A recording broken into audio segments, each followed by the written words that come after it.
I wasn't new to hiking. I'd been doing it on and off for the last 9 years, sometimes with friends and sometimes alone. I preferred going alone though. Something about the quiet, the solitude, the feeling of being far from everything. It cleared my mind in ways nothing else ever could. That's how I ended up planning a solo weekend hike in the Blue Ridge Mountains in late October. I had just finished a stressful 3-week contract job in the city, and I needed to get away from buildings, traffic, and the glow of screens. I packed light but carefully. Sleeping bag, compact tent, a few freeze-dried meals, snacks, GPS, compass, backup paper map, a headlamp with extra batteries, water purifier, and my hiking knife. I also carried a small emergency kit in my bag. Nothing fancy, just the basics. I chose a trail that wasn't popular with tourists. It was about a 25-mile loop, taking you up the eastern ridge and then circling back through a denser section of forest. The entire thing could be done in 2 days if you kept a steady pace, and that was my plan. I wanted to start early Saturday morning and be back to my car by Sunday afternoon. The weather forecast said clear skies with temperatures dropping to the low 40s at night. That was perfect. I liked it when it got a little cold. It kept the bugs away. I reached the trailhead just before sunrise. There was no one else parked at the gravel lot. The air felt crisp and dry. I did a final check of my pack, tightened the straps, and locked my car. Then I started walking. The first half of the trail was peaceful. Fallen leaves crunched under my boots, and the sky above me slowly changed from dark blue to light. Trees lined both sides of the trail, mostly oaks and maples, and they were shedding the last of their fall colors. I kept a steady pace, only stopping to sip water or take a quick look at the map. There were mile markers along the trail, but they were spaced out every 5 miles or so. I passed the first one around mid-morning, then the second sometime after noon. By 2 p.m., I had already covered close to 13 miles. I found a clearing slightly off the main trail and decided it was a good spot to camp. There were no signs of animals, no scat, no tracks, no nests nearby. It was also slightly elevated, so I wouldn't have to worry if it rained.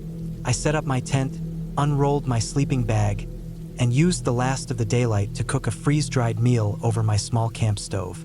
After eating, I sat outside for a bit, watching the treetops move in the wind. The sun dipped behind the ridge, and the temperature began to fall fast. I climbed into the tent, zipped myself up, and fell asleep not long after. That first night was uneventful. I woke up once around 3 a.m. needing to pee. The forest was dead quiet. No wind, no night birds.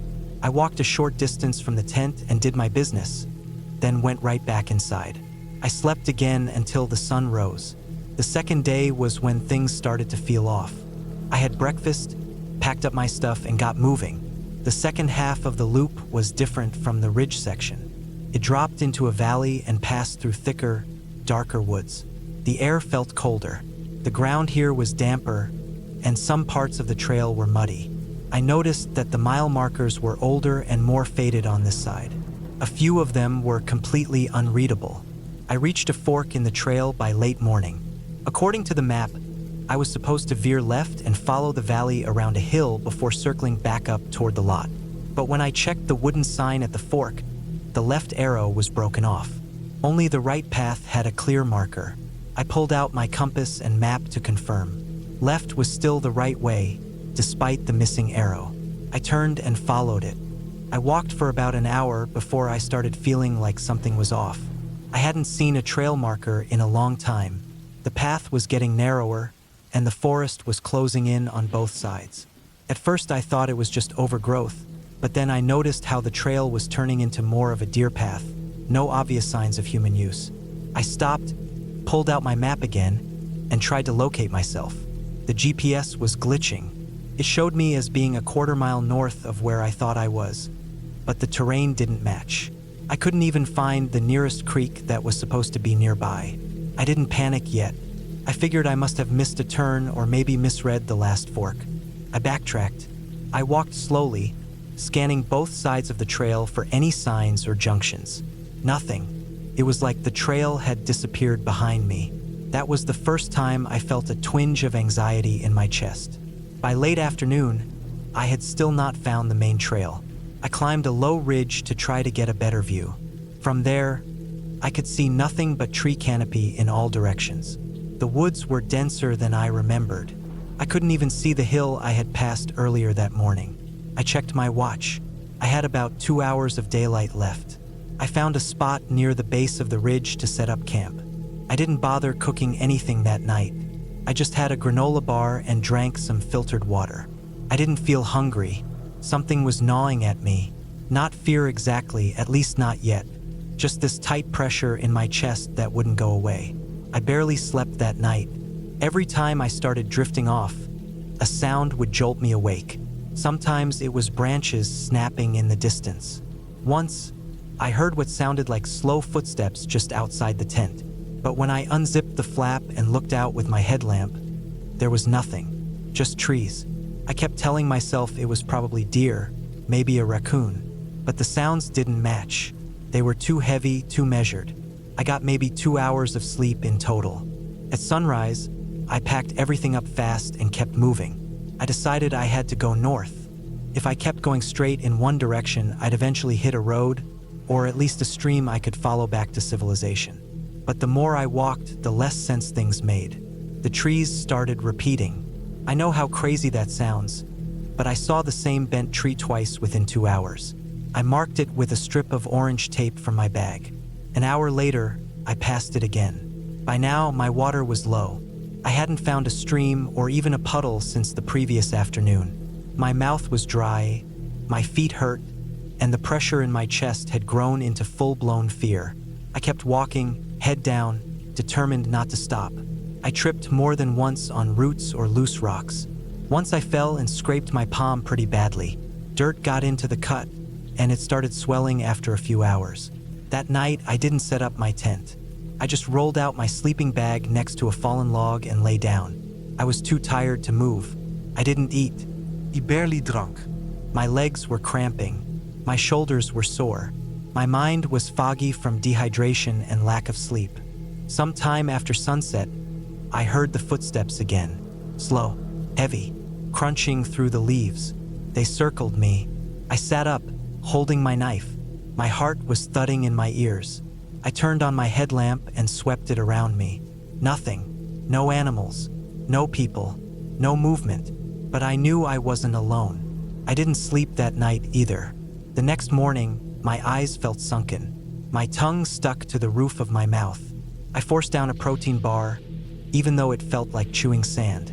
I got up and kept walking. Around noon, I spotted something up ahead, a flash of color. Blue. I ran toward it. It was a backpack, torn, dirty, covered in leaves. No one around. I opened it carefully. Inside, I found an old water bottle, a moldy granola bar, and a faded map. The name tag inside the bag had been scratched out. I turned in a full circle, scanning the forest. There were no footprints, no signs of movement. That was when I realized I wasn't the first person to get lost out here. I kept going. I had to. By late afternoon, I reached a patch of forest that felt different. The trees were thinner here. There was sunlight cutting through. The underbrush cleared slightly. And then, up ahead, I saw a faint line in the distance. A trail. A real trail. White, packed down, with footprints. I stumbled toward it, almost crying. I followed it for another hour, and just before sunset, I saw the wooden post of a trail marker. My hands were shaking when I wiped off the moss. Mile marker 3.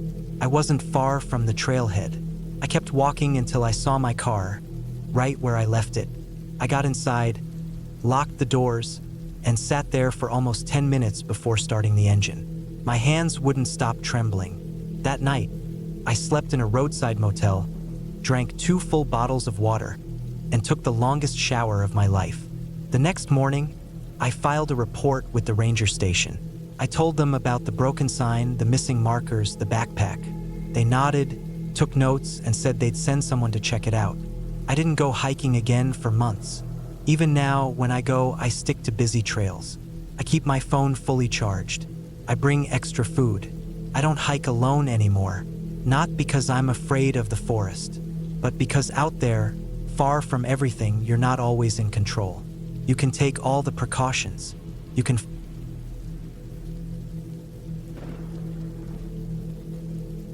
I've done solo hikes for almost 10 years now. I don't mean short walks in the park either. I'm talking about real backcountry treks where you don't see another human for days. It started as a way to clear my head after work stress, but over time, it became something more personal. It was the one thing that made me feel grounded. Hiking was predictable. One foot in front of the other. Follow the map. Filter your water. Keep moving. It always felt safe.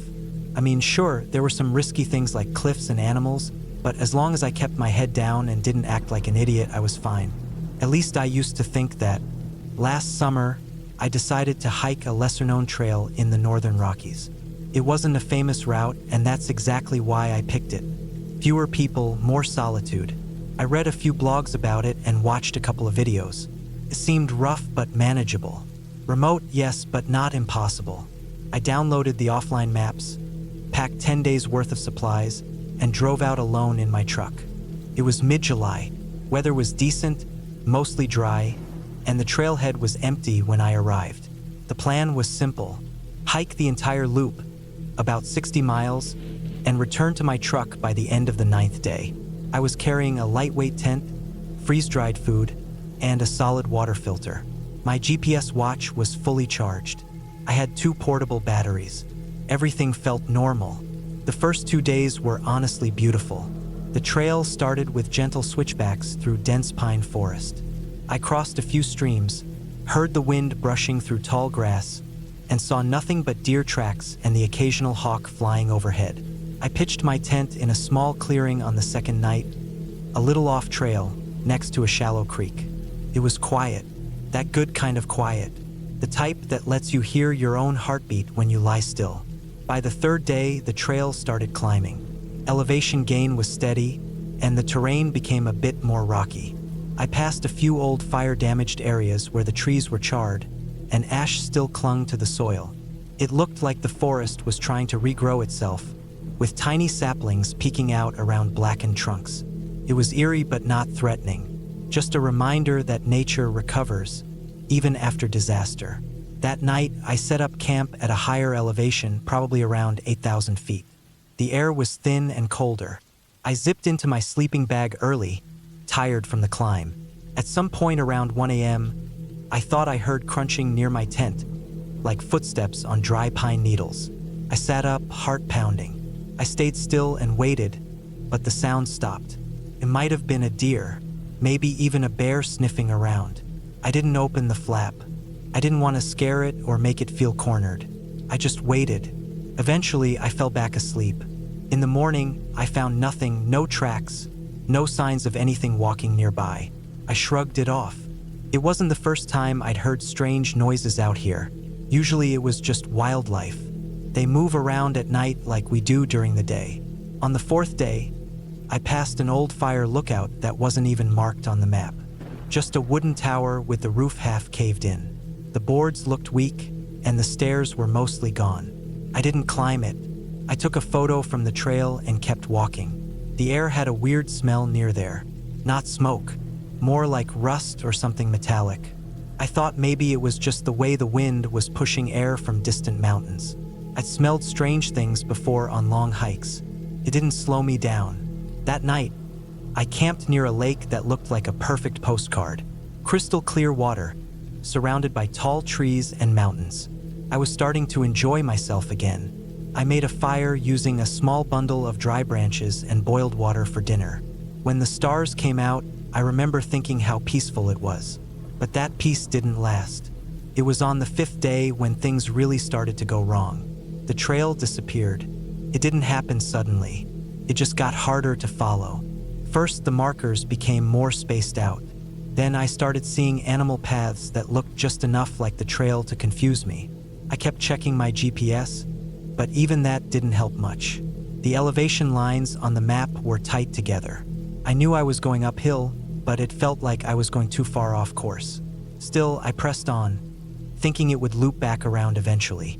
At some point that afternoon, I realized I hadn't seen a marker or a cairn in over 2 hours.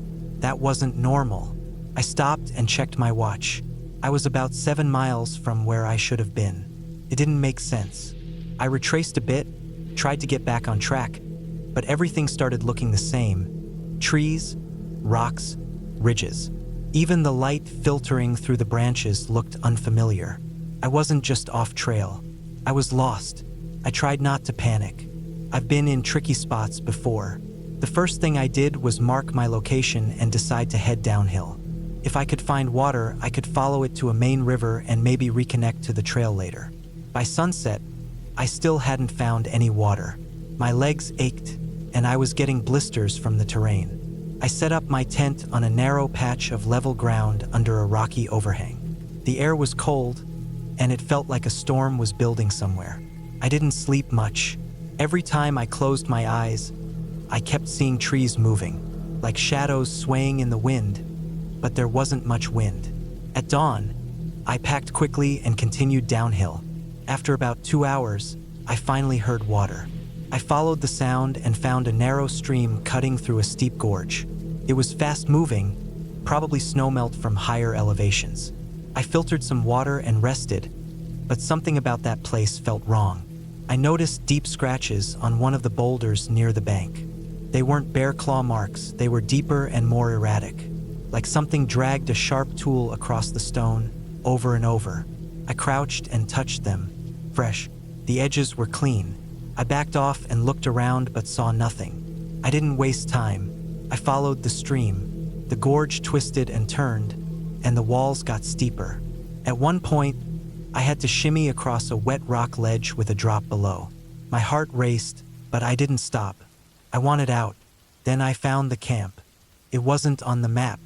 No one had mentioned it in the blogs or videos. It was just there, tucked into a flat area beside the stream. 3 tents, all collapsed, faded, sun-bleached, the fabric torn, poles snapped, gear scattered. I approached slowly. The ground was littered with wrappers, empty canisters, and broken boots. I counted for backpacks, all torn open like someone had gone through them in a hurry. There were pots and pans rusting in the dirt, a camera half buried in mud, a torn sleeping bag full of holes. The whole place looked abandoned, rushed, like they left in a hurry or were forced out. I didn't touch anything except for one water bottle. It still had water in it. I poured it out just in case it had bacteria and took the bottle for backup. I backed away slowly. Something about that place told me not to linger. That night, I camped far away, back near a tree line, completely hidden. I didn't even cook food. I just ate a cold energy bar and sat in silence. No fire, no light. I barely slept. The 7th day was worse. My GPS stopped working in the morning. Just stopped. The screen froze, then shut off. I thought maybe the battery was dead, but it had 65% left the night before. I tried restarting it. Nothing. I even swapped to my backup battery pack. Still nothing. Now I was moving completely blind. I kept walking downhill, hoping to hit a road or at least a familiar landmark. Hours passed. The sky was overcast, and I could no longer see the sun's position. I started feeling like I was walking in circles, even though I tried to keep a straight path. Midday, I heard something that made me stop cold. It was a long, slow crack, like a branch snapping under heavy weight. Not nearby, far enough that it echoed through the trees. But there was no wind. Nothing should have fallen. Then I heard another one, closer, shorter, like something stepping on dry wood. I didn't see anything, but my body tensed, every hair on my arm standing up. I stayed still, scanning the trees. Then silence. I walked faster after that, maybe even ran for parts of it. My legs were shaking by the time I stopped to drink water again. I knew I had to be close to the edge of the forest. My gut told me I couldn't spend another night out here. Something was wrong. It wasn't just being lost anymore. It felt like something didn't want me to find my way out. Late in the afternoon, I saw a small clearing with the remains of a hunting blind, just old wood planks nailed into a tree. I climbed it slowly and looked around. That's when I saw the trail. It was far, maybe half a mile across uneven terrain, but it was a real trail. White, clear, like it had been used recently. I scrambled down, adrenaline pushing me. I didn't care about blisters anymore. I moved fast, almost slipping on loose gravel. I made it to the trail just as the light began to fade.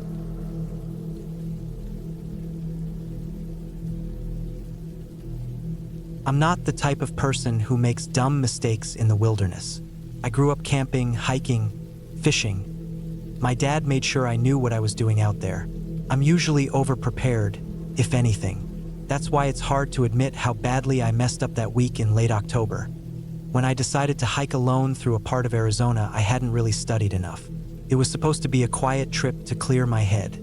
No people, no noise, no emails.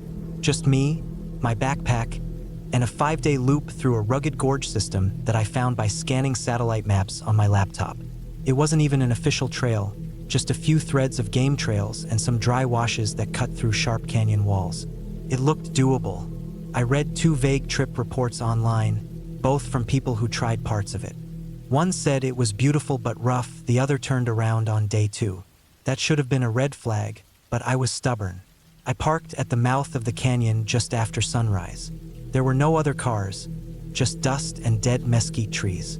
I packed in everything I needed: freeze-dried meals, a filter, first aid, extra batteries, satellite beacon, spare socks. I even brought an ultralight tarp and sleeping pad in case the ground was too rocky for my tent. I had a paper map, a GPS, and a charged phone, although there was no reception anywhere out there. I figured I'd hike about 12 to 14 miles the first day and then follow the canyon deeper, winding toward a plateau and eventually looping back around on day 5. I didn't tell anyone the exact route, just the general area.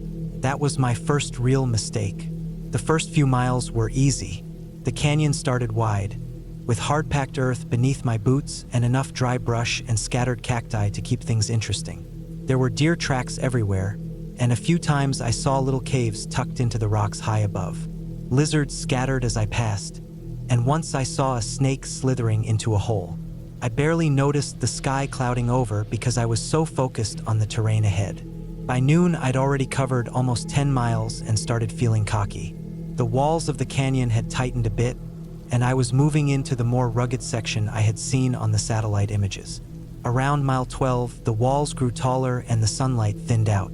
Loose gravel gave way to big boulders and uneven ledges, and I had to climb in places using my hands. Still nothing unmanageable.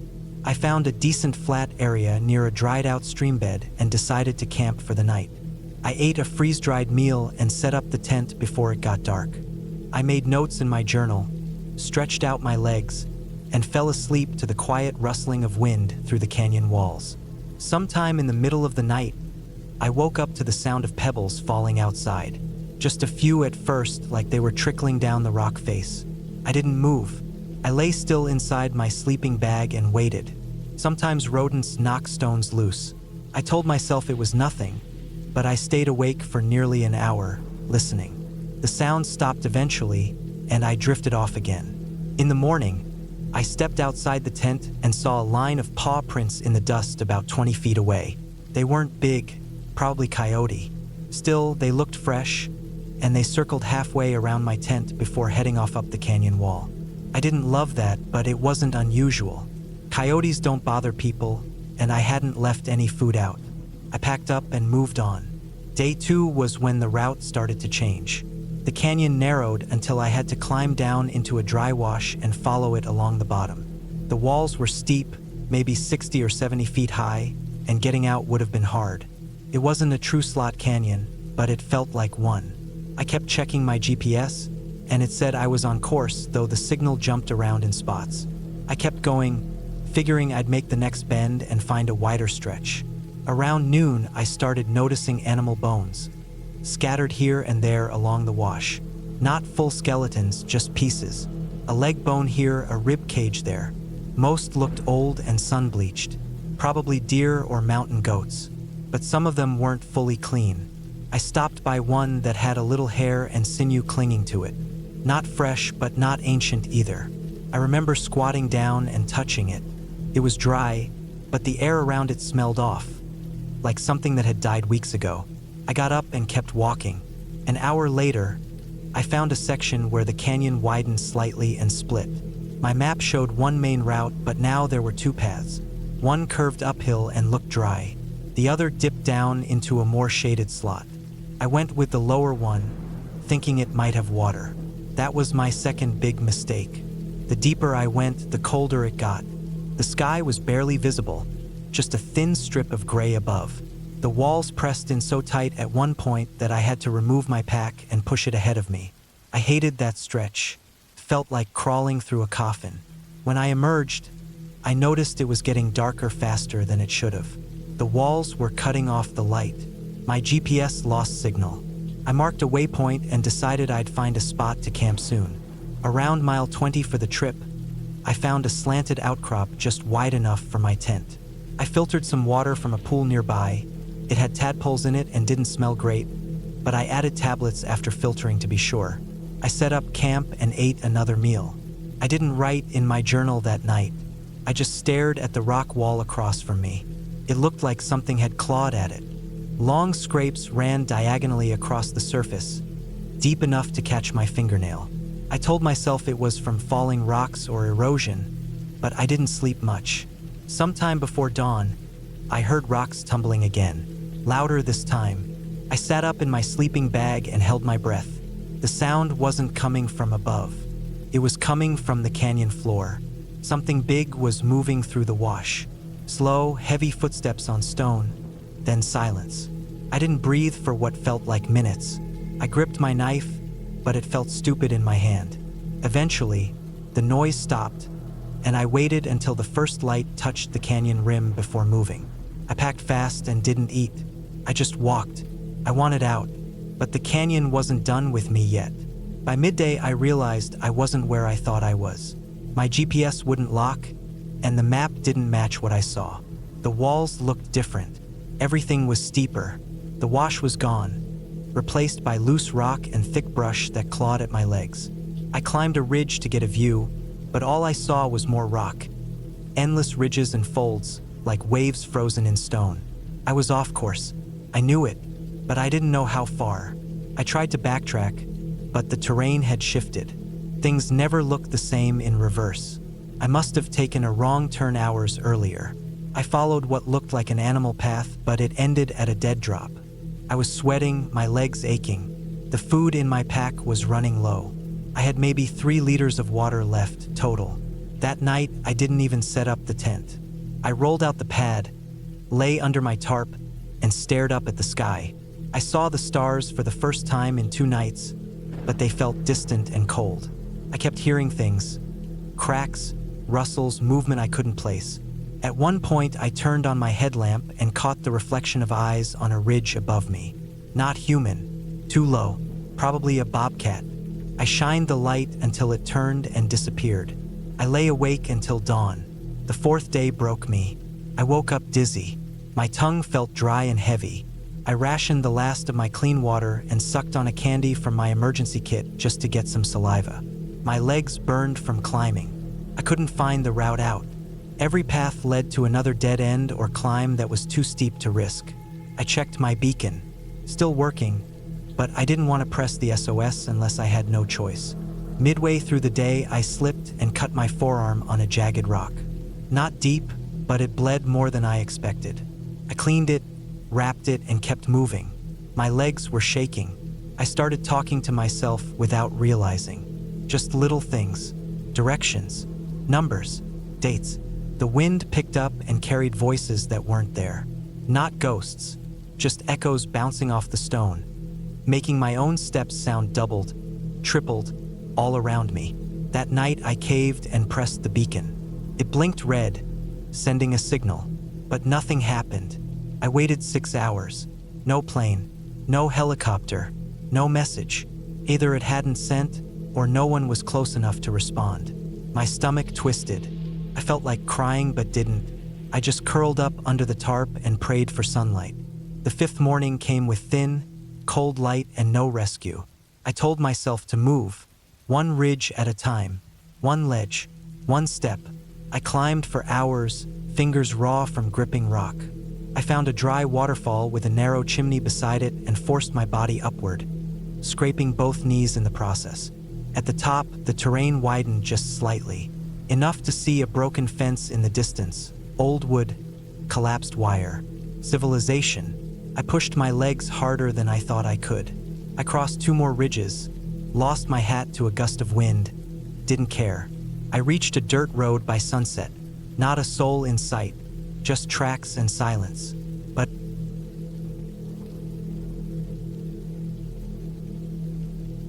I had been hiking alone for years.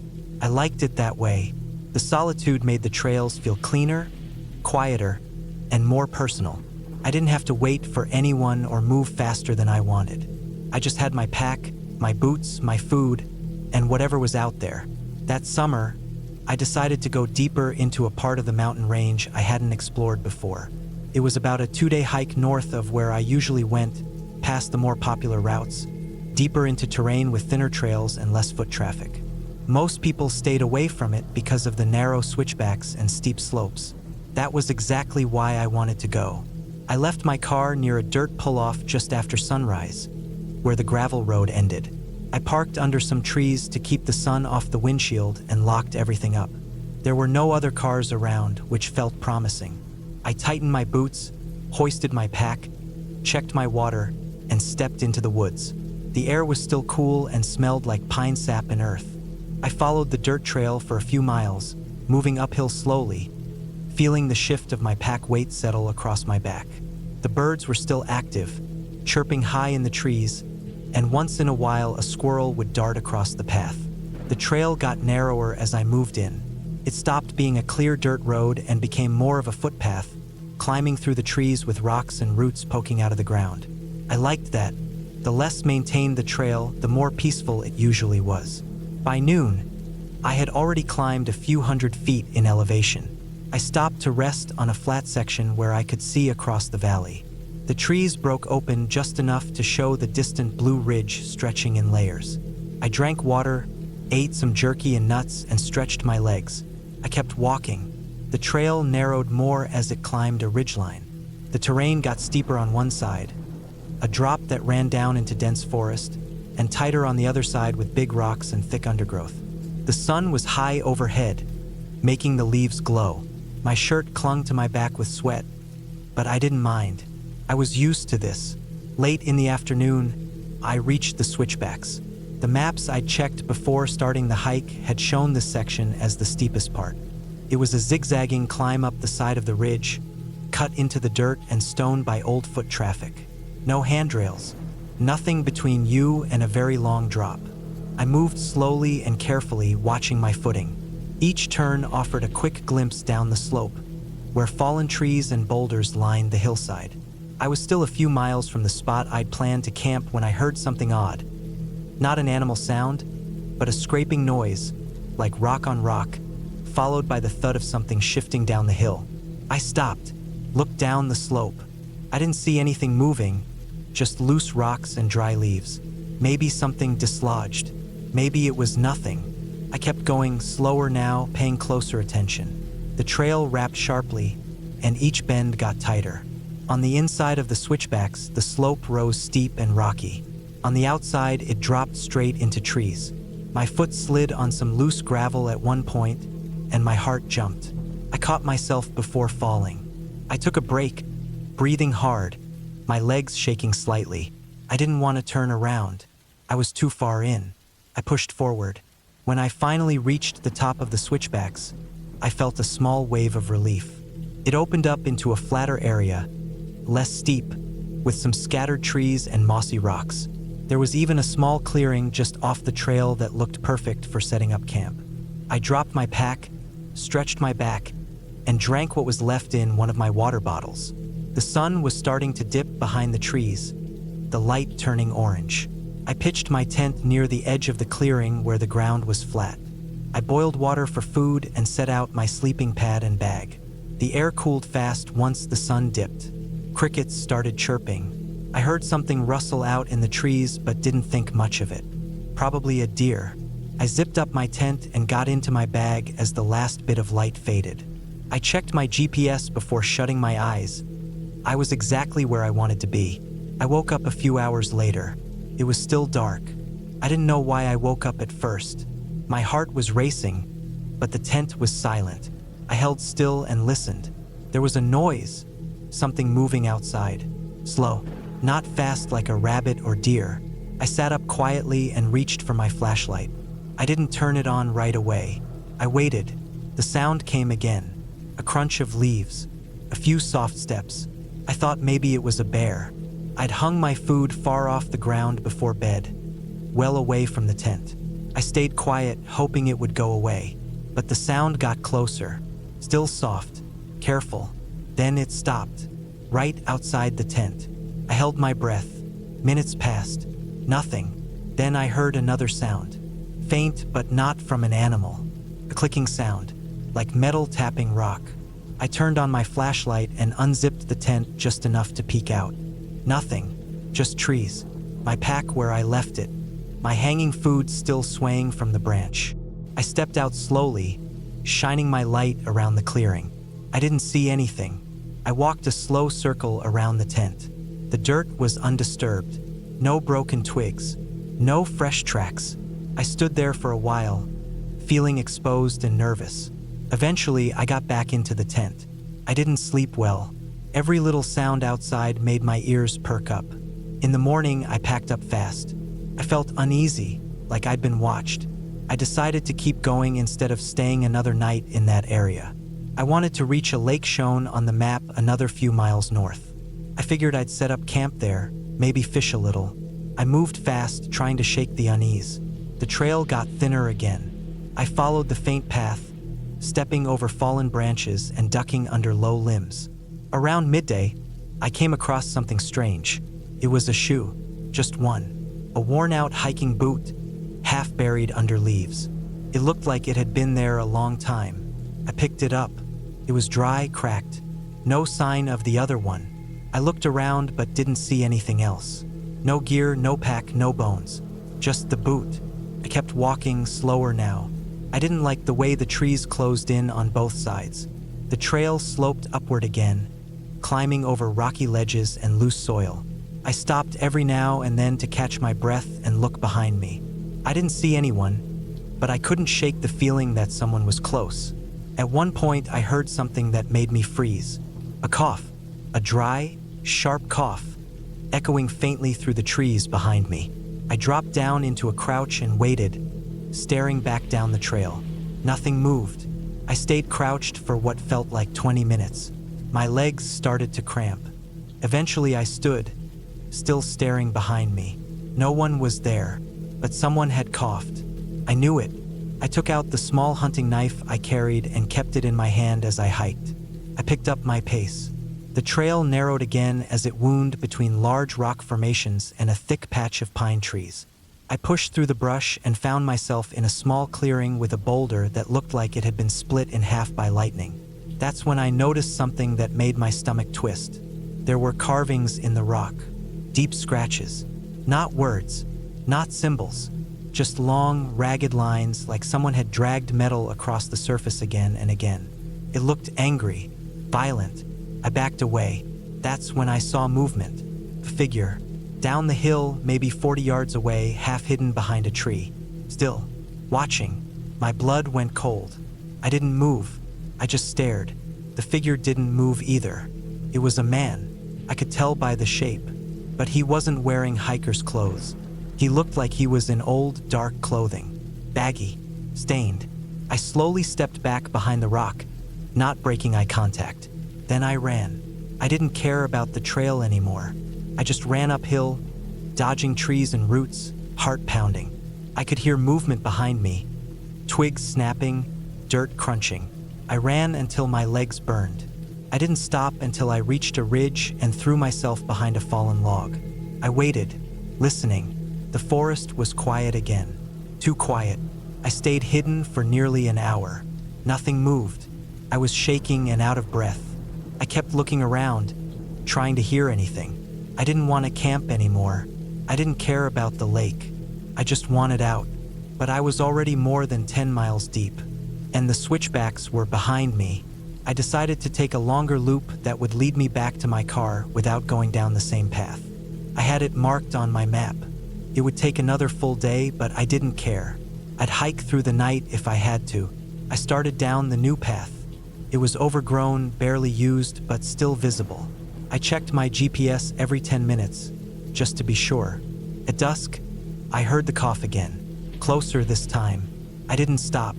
I moved faster, practically jogging. I passed another clearing where I saw more strange scratches on trees. Long slashes, deep into the bark. I didn't want to know what made them. That night, I did.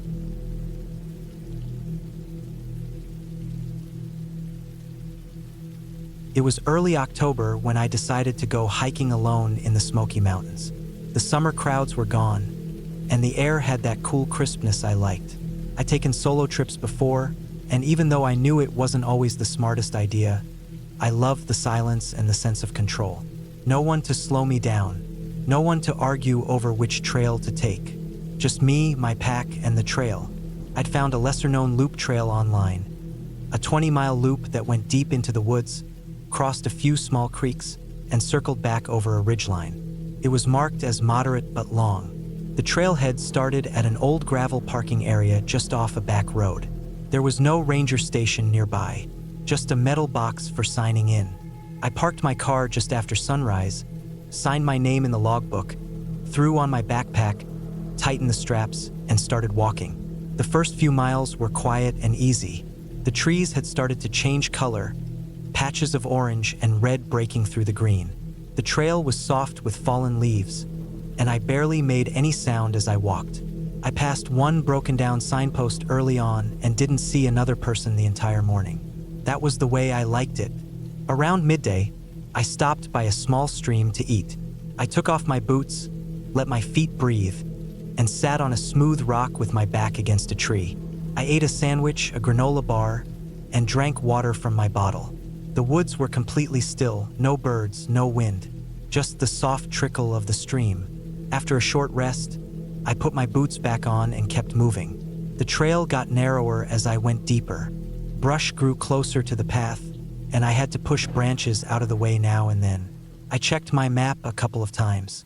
I wasn't worried, but I wanted to make sure I stayed on the loop. The sun was still high in the sky, and I figured I had at least 5 more hours of daylight. That's when I saw the boot print. It was in a patch of soft dirt, near a sharp bend where the trail turned uphill. I stopped and looked at it for a few seconds. It was a large print, definitely not mine. The pattern was different, and it looked fresh, no leaves had fallen over it. It was nothing alarming, really, just strange. I hadn't seen anyone all day, and I'd assumed this trail barely got any foot traffic. Still, I kept moving. The climb got steeper after that. The trail cut across the side of a hill, and loose rocks rolled under my feet. I took my time. There were thick trees on both sides, and visibility dropped to maybe 30 feet in any direction.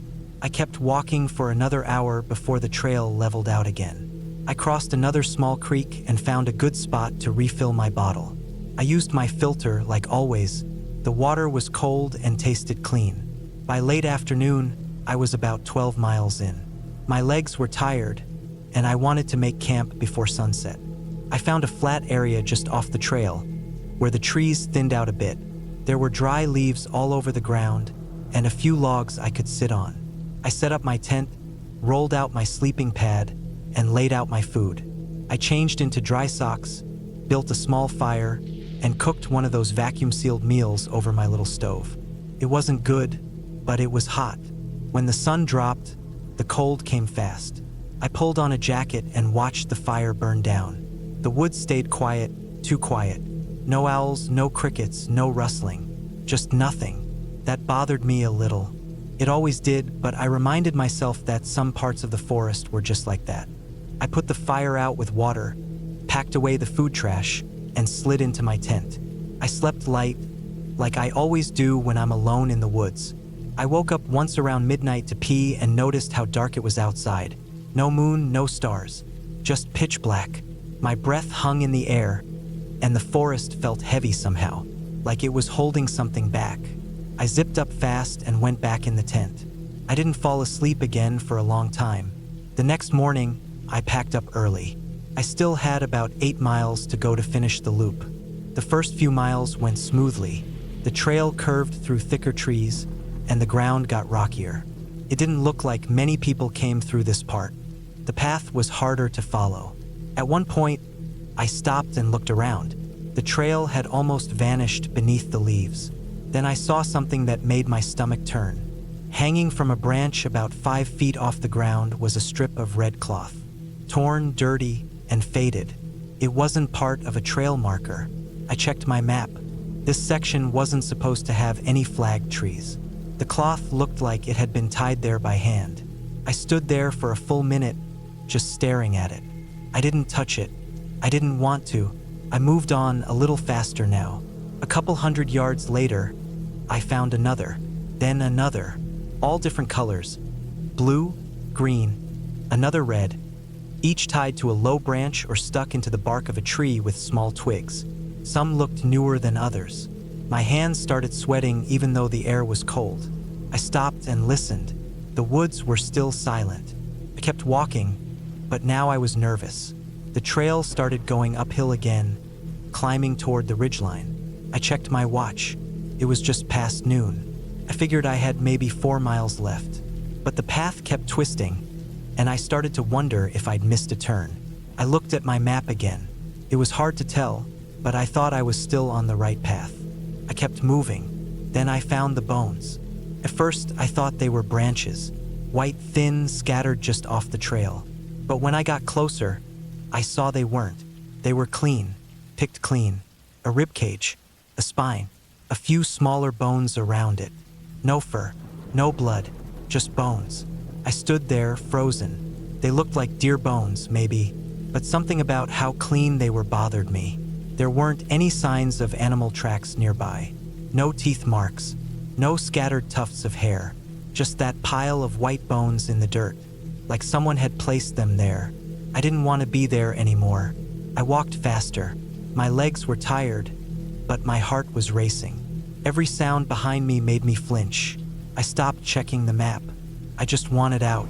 I followed the trail as best as I could, pushing through brush, stepping over fallen logs, and slipping once on wet rock. I scraped my knee, but I didn't stop.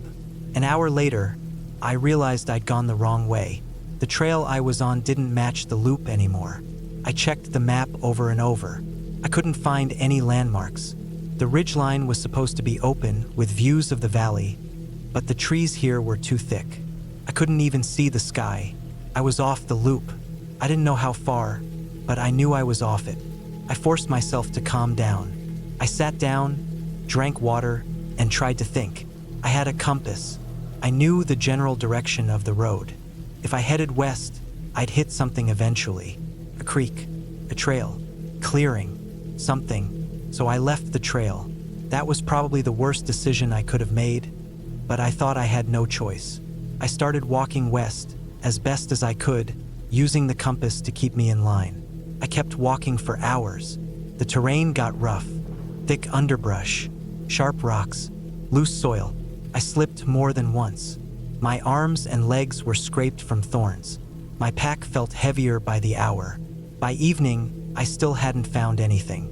No road, no trail, no clearing. Just more trees, more rocks, more silence.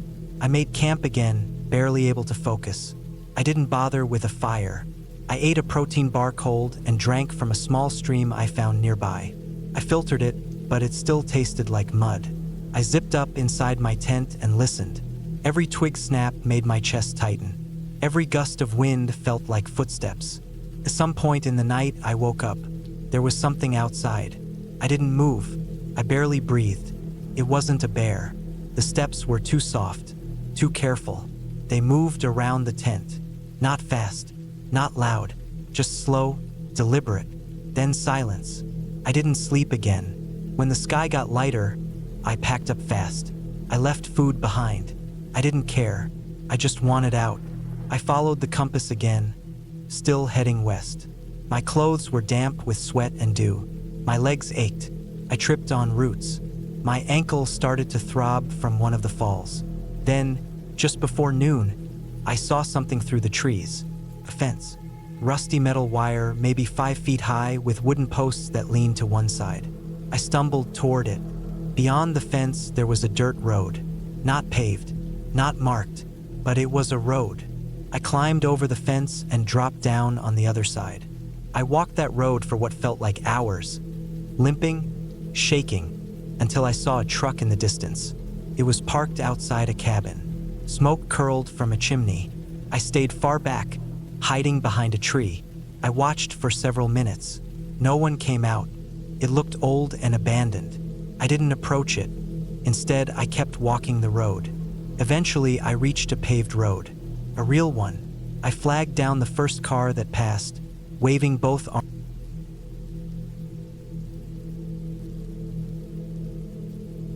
I don't know why I chose that trail.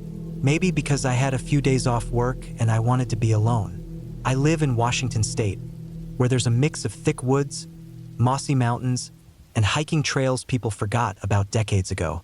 I've done solo hikes before, nothing too dangerous, but I'm not new to being out there. I pack right. I carry a satellite GPS, plenty of food, water filters, everything I need. I've hiked in places with black bears, with cougars in deep snow, but nothing ever really rattled me like this one did. It started as a normal plan. I had 3 days off and I wanted to get away from my phone, my job, the noise. I searched online for less popular trails, not the ones with families and Instagram hikers. I found an old post on a forum where someone mentioned a trail in the Olympic Peninsula that had been closed for years after a landslide. No recent posts. The Forest Service website listed it as inactive. That's usually code for not maintained, but not illegal. I figured if I stayed smart, didn't go too deep, I could hike it for a day, set up camp, and head back out the next morning. The trailhead was down an old forest road.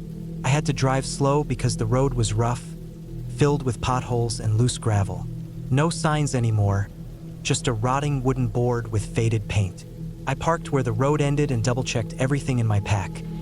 My map, GPS, compass, first aid kit, tarp, extra socks, water, food. I left a note in my car with the date and my planned return, just in case. When I stepped onto the trail, it didn't feel right. Not dangerous, just forgotten. The path was covered in layers of pine needles and small branches. Trees had fallen in some spots, and I had to climb over them or go around. The deeper I walked, the more silent everything got. No birds, just wind moving the treetops. I kept walking, maybe 4 or 5 miles in, making slow progress because the terrain wasn't friendly. There were spots where the trail had eroded from old rains, and roots stuck out like tripwires. I kept marking my route on GPS, dropping waypoints every hour, and made sure I knew how to get back. I've learned never to trust just one method. That far out, your phone's worthless. Around midday, I stopped near a creek and ate. I remember thinking how quiet everything was. Not peaceful quiet, just off. I didn't even hear the water until I was right beside it. The air felt heavier too, like the deeper I got, the more it pressed on me. I wanted to make camp before sunset, and I picked a spot about 7 miles in, off to the side of a small hill with some flat ground. I cleared a space, pitched my small tent, and used a branch to hang my food in a dry bag away from the site. I didn't make a fire. I don't always make one unless I need it. There was no sign of other people. No old fire pits, no trash, no prints in the dirt. I liked that. I felt like I had the place to myself. That night, I couldn't sleep. I laid there for hours, eyes wide open, listening to the silence. Not once did I hear a twig snap or an animal move through. It was unnatural. The forest doesn't sleep like that. At some point, I drifted off, but I kept waking up every hour. No dreams, just this tight feeling in my chest, like something was watching me from the woods. But I knew that was probably in my head. In the morning, I ate a cold breakfast and packed up. My plan was to hike another few miles deeper, then loop back around a different trail that supposedly connected back toward the forest road. That was the plan, but that's not what happened. After maybe an hour of hiking, the trail disappeared. It didn't fade or slowly vanish, it just stopped. Trees had fallen across it in a way that made it impossible to see where it went. I tried circling around the fallen trunks to pick it back up, but every direction looked the same. My GPS still worked, but the map didn't show anything beyond that section of trail. It was like the rest of the forest didn't exist digitally. Still, I wasn't panicking yet. I marked my position and figured I'd backtrack. Except when I turned around, The way back didn't look familiar either. I stood there for maybe 10 minutes trying to calm down. I checked my compass, looked at the terrain, tried to retrace my steps. I couldn't explain how, but something had shifted. I must have walked in the wrong direction trying to find the trail again. Trees can play tricks on your sense of direction if you don't follow a straight line. But I always try to keep a sense of bearings. I spent the next 2 hours trying to find the trail. I stopped dropping waypoints because the GPS was getting weird. The signal cut in and out. It would freeze, then jump. The battery was still full, so I thought maybe the tree cover was messing with it. I had my compass, but without a clear trail or map for this part of the forest, all I had was a direction. No guarantee it would get me out. Eventually, I realized I was going in circles. I found a broken branch I remembered stepping on earlier. I saw a mark I left on a tree with my knife. That's when the real fear kicked in. Not panic, but this quiet, creeping dread. I was lost. I stopped moving and decided to conserve energy. I had food for 2 more days if I rationed. I had a water filter, and the creek wasn't far. I set up my tarp, not the tent, just something quick to shelter me.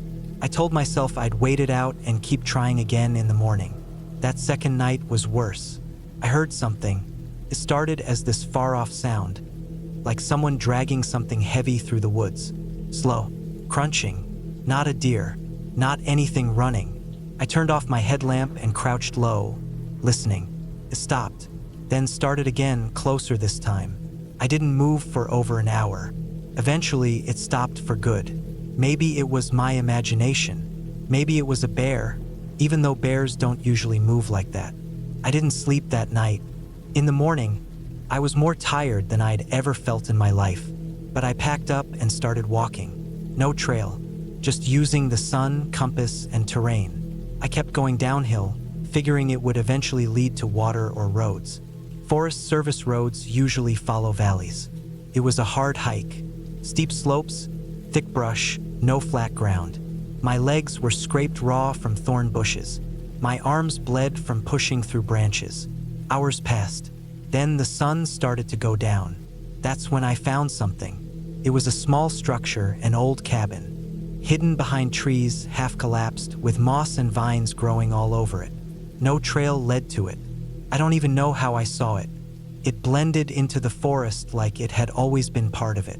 The roof was caved in, and the door was missing. Inside, there was a broken table, a metal bed frame with no mattress, and a rusted lantern on the floor. The wood smelled rotten. I didn't want to be in there, but I needed shelter. I set up my tarp outside, close to the cabin, but not inside. I didn't like it. Felt wrong, like it had been built and then forgotten on purpose. The forest had erased it, but not enough. That night, I heard footsteps, not animals, human footsteps, crunching the same way boots would. I laid still, holding my knife, not breathing. The steps got closer, then stopped. I didn't hear anything else after that. When I finally fell asleep, the sun was already coming up. In the daylight, I searched the area, found nothing, no prints, no sign anyone was there, but I didn't feel safe anymore. I kept walking, following what I hoped was east. The trees thinned out slightly around midday, and I found what looked like an old trail or road. It wasn't on my map, but it had tire ruts, old and grown over, like no one had used them in years. I followed it. Took hours, but eventually I saw a clearing. A real one, with an old Forest Service sign, rusted and bent. Behind it, a closed-off road, blocked by a metal gate. My legs nearly gave out. I walked for another half hour before I found cell service. I called for help, gave my location, and waited. A ranger picked me up an hour later. I didn't tell him everything, just that I got lost. He looked at me strange when I told him where I'd gone. He said that trail hadn't been used in over 15 years. The whole area had been closed off after a couple of accidents. He said people used to go missing up there. I didn't ask more. When I got home, I looked up that cabin. Nothing on the maps, nothing in the records, just forest. I've been on dozens of hikes since then, but I don't go off marked trails anymore. And I never, ever hike alone. I still think about those footsteps sometimes, and that dragging sound. and how deep the forest really is.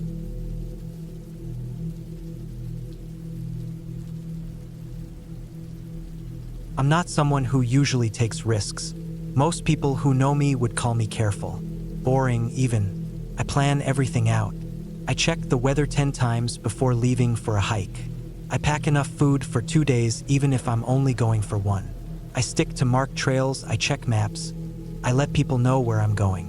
I've always been that way. That's why it bothers me so much that this happened to me. I took a solo hiking trip last fall around late October. The air was already getting cold, and leaves had started falling, covering the trails in a soft orange and brown carpet. I had a few vacation days saved up, and I needed a break from city noise, from deadlines, and from people in general. So I took a drive out to a national forest a few hours north of where I lived. I had been there once before with a group a couple of years ago, but this time I wanted to go alone. The first day was peaceful. I started on a popular trail, about 10 miles through a mix of forest and rocky terrain. The air was cool, and the sun filtered in through the trees in golden streaks. I had a good pair of boots, a full backpack, and I felt strong. I didn't see many people once I got past the first few miles, and that was fine with me. I camped that night off-trail, just out of view. I found a flat spot near a dry creek bed, set up my tent, and heated up some pre-cooked rice and beans over my small camp stove. It was quiet. Too quiet, maybe, but I welcomed it. I fell asleep to the sound of light wind moving through the trees. The next morning, I woke up early and packed up. I had no set plan, just wanted to do another day of hiking and maybe stay out for one more night. Around mid-morning, I found myself at a trail junction that wasn't on my printed map. There was an old wooden post with no sign left on it, just a weathered bolt where something used to be. There was a narrow path that veered off from the main trail, kind of hidden behind some overgrown brush. It looked like it hadn't been used in a while. For a while I stood there trying to decide. I didn't recognize it. It wasn't marked. Normally, I wouldn't even consider going off on something like that. But I did. I don't know why. I think I just wanted to feel something new, like I was discovering something for myself. That trail just drew me in. I figured I'd only follow it for a short while. If it got too rough or confusing, I'd turn back. Simple as that. First, it wasn't too bad. The trail was narrow but visible, like it used to be used often. The trees were closer together here, mostly pines and firs. The ground was soft with years of needles and damp leaves. Everything smelled earthy and cold. I followed it for maybe a mile before I started noticing small signs that no one had been there in a long time. Fallen branches that hadn't been moved, moss growing right across the trail, and at one point a rotted log that had broken right across the path. But I kept going. After about another mile, the forest started to change. The trees grew taller, straighter. The light barely got through the canopy. The trail turned rocky and steep in places, and I had to slow down. My legs were starting to feel it by the time I stopped for a break and ate a granola bar. I looked around and realized I hadn't seen a single sign of another person all morning. No footprints, no trash, no broken branches. Nothing. Just nature. I sat on a rock and thought about turning back. But there was something about the quiet that made me stay. Felt untouched, like no one had been here in years. It was peaceful, sure, but also strange. The quiet wasn't like other quiet. There weren't even bird sounds, just wind now and then, and the crunch of leaves under my own boots. I got up and kept going. After maybe another half hour, I came to a kind of ridge. The trail curved along a narrow ledge that dropped off sharply to my left. The view down into the valley below was incredible. Layers of trees, some still green, some already turned gold and red. I stopped to catch my breath. My legs were getting sore, and my pack felt heavier than usual. I didn't realize it at the time, but I'd already been off the main trail for over 2 hours. The path started to descend sharply after that. At some point, I noticed that the trail was getting harder to follow. The ground leveled out again, but was covered with so many fallen leaves that it looked the same in every direction. I started stepping more carefully, trying to make mental notes of landmarks, odd-shaped trees, rocks with moss, anything. But it all began to blur together. By early afternoon, the clouds started rolling in. The light changed, turning grayer and more flat. It looked like it might rain. I didn't have cell signal out there, but I checked the time and decided it was probably best to start heading back the way I came. That's when I realized I wasn't exactly sure where I had come from. I turned around and tried to retrace my steps. I walked back the way I thought I'd come, only to find myself circling the same cluster of rocks I had passed earlier. I stopped and looked at the ground, but the leaves made everything look the same. I tried another direction. Same thing. I started to get this rising feeling in my chest, a low kind of panic. The forest around me felt like it was closing in. I dropped my pack and tried to calm myself. I wasn't far from the main trail, maybe 2 or 3 miles tops. I had food, water, a headlamp. Worst case, I could set up camp again and try to find my way out in the morning. But even as I told myself that, something about the forest felt wrong. It wasn't just that I was lost. It was the way everything looked. Every direction looked the same. There were no clear breaks, no natural openings. No sound, no birds, no squirrels, nothing. I picked up my pack and walked again, this time slower. I thought I found the ridge again and followed what I thought was the same trail. I walked for almost an hour. Then I found something that stopped me cold. It was a shirt, a faded red flannel shirt, dirty and torn, half buried under leaves. It had clearly been there for a long time. I pulled it up and looked at it. There were holes in the back, like it had been snagged or torn. I dropped it and looked around. I had this terrible feeling in my gut. I wasn't the first person to get lost out here. About 10 minutes later, I found an old fire ring, just a circle of blackened stones and a pile of burned wood inside. But it wasn't fresh. The stones were half covered in moss. It had been years since anyone used it. Next to it, I found a rusted tin can and part of a boot sole. I kept walking. I didn't stop to rest anymore. The forest was darker now. The clouds above blocked most of the light, and even though it wasn't late yet, it felt like dusk. My breathing was shallow. Every time I looked behind me, it felt like something should be there. Not a person, just something. I don't know how else to say it. When it finally started to rain, I gave up trying to find my way back. I found a sloped spot near some boulders and set up my tent fast, hands shaking. The rain was light but steady. I crawled into the tent, soaked, cold, and tried to eat something, but my stomach wouldn't let me. That night was the worst night of my life. I didn't sleep. I laid there in the dark, listening to the rain. Every tiny noise outside sounded like footsteps. There was no wind, no owls, just rain and my own heartbeat pounding in my ears. At one point, I thought I heard something brush against the side of the tent. A soft sound, like a hand brushing fabric. I held my breath until I felt dizzy.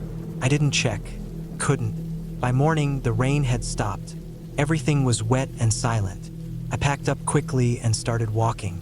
I kept my compass out, even though I knew it wouldn't help much without a map or bearings. I moved in one direction and didn't stop. I walked for hours. Then I found the cliff. It wasn't the ridge from before. This was a real drop, a cliff face that dropped down into a rocky canyon. No way down. I had to turn back. That was the moment I realized I had gone completely off any trail that had ever existed. I wasn't just lost. I was nowhere. By late afternoon, I was lightheaded and starting to feel dizzy. I hadn't eaten properly in over a day, and I was dehydrated. I finally found a small stream trickling through rocks and drank until my stomach cramped. I sat down for a while. I wanted to scream, but there was no one to hear me, and I didn't want to waste energy. I hiked again until just before dark and made another camp. That night was quieter. Still tense, still horrible, but at least no brushing sounds. I made myself eat a protein bar and forced myself to sleep. On the third morning, I woke up to footsteps. I know what I said earlier about no fantasy or anything like that. This wasn't anything supernatural. These were real footsteps. Heavy, slow, crunching across leaves. Human, but they never got close. They stopped maybe 30 feet away. I sat in my tent, frozen. I didn't move. I didn't even breathe loud. Whoever it was, they didn't say anything. No light, no voice, just footsteps, then silence. Eventually, I unzipped the tent and looked out. No one. I don't know what I heard. Maybe I imagined it. Maybe it was a deer or something large. But the ground had no prints.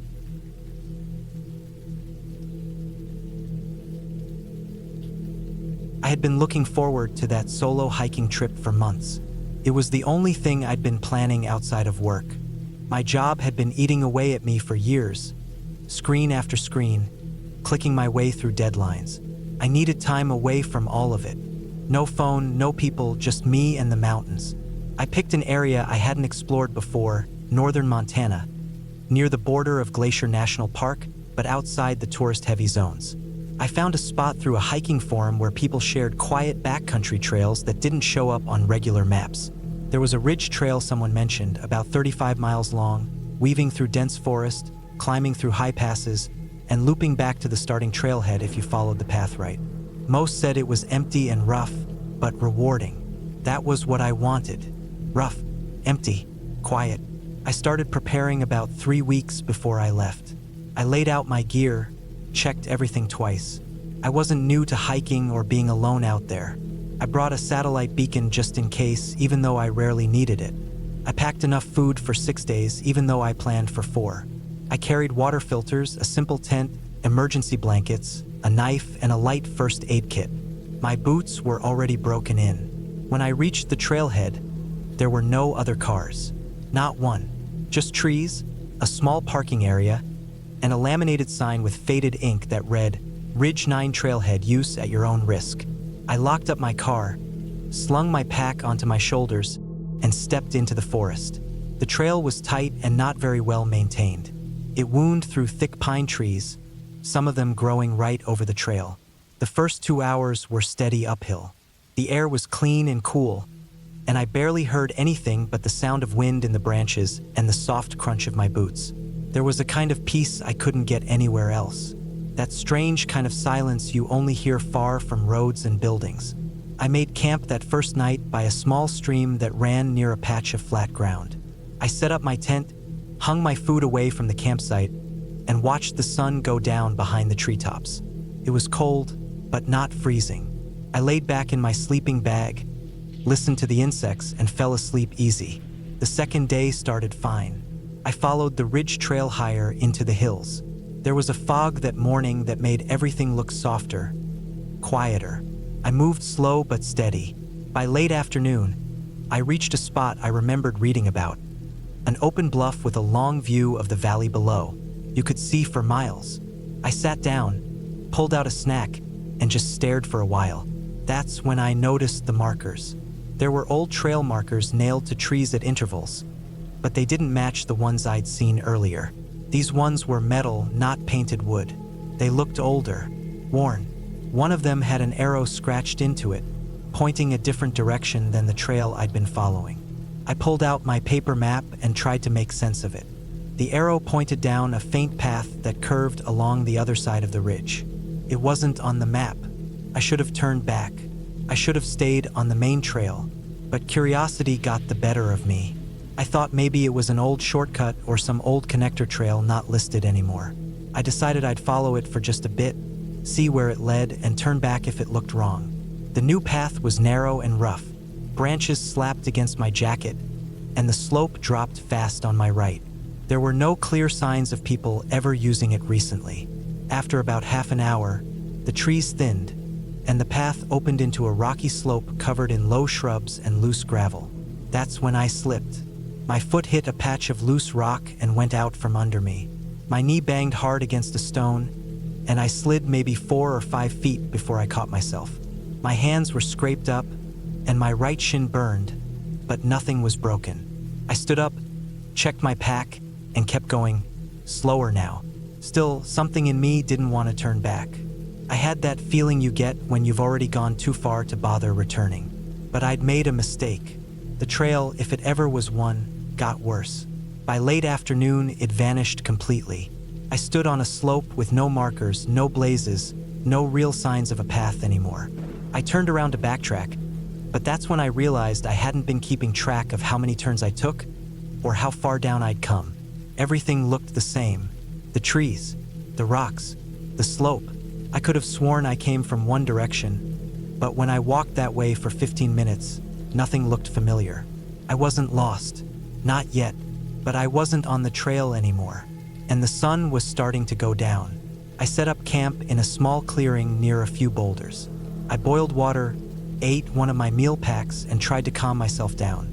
I told myself I'd retrace my steps in the morning and find the main trail again. The weather was still good. I had food, I had water. I just had to be careful. But sleep didn't come easy. I kept thinking about those metal markers, why they were different, where they were supposed to lead. Around midnight, I heard something outside my tent. Slow, heavy movement. Not close, but close enough. I held my breath. I didn't unzip the tent.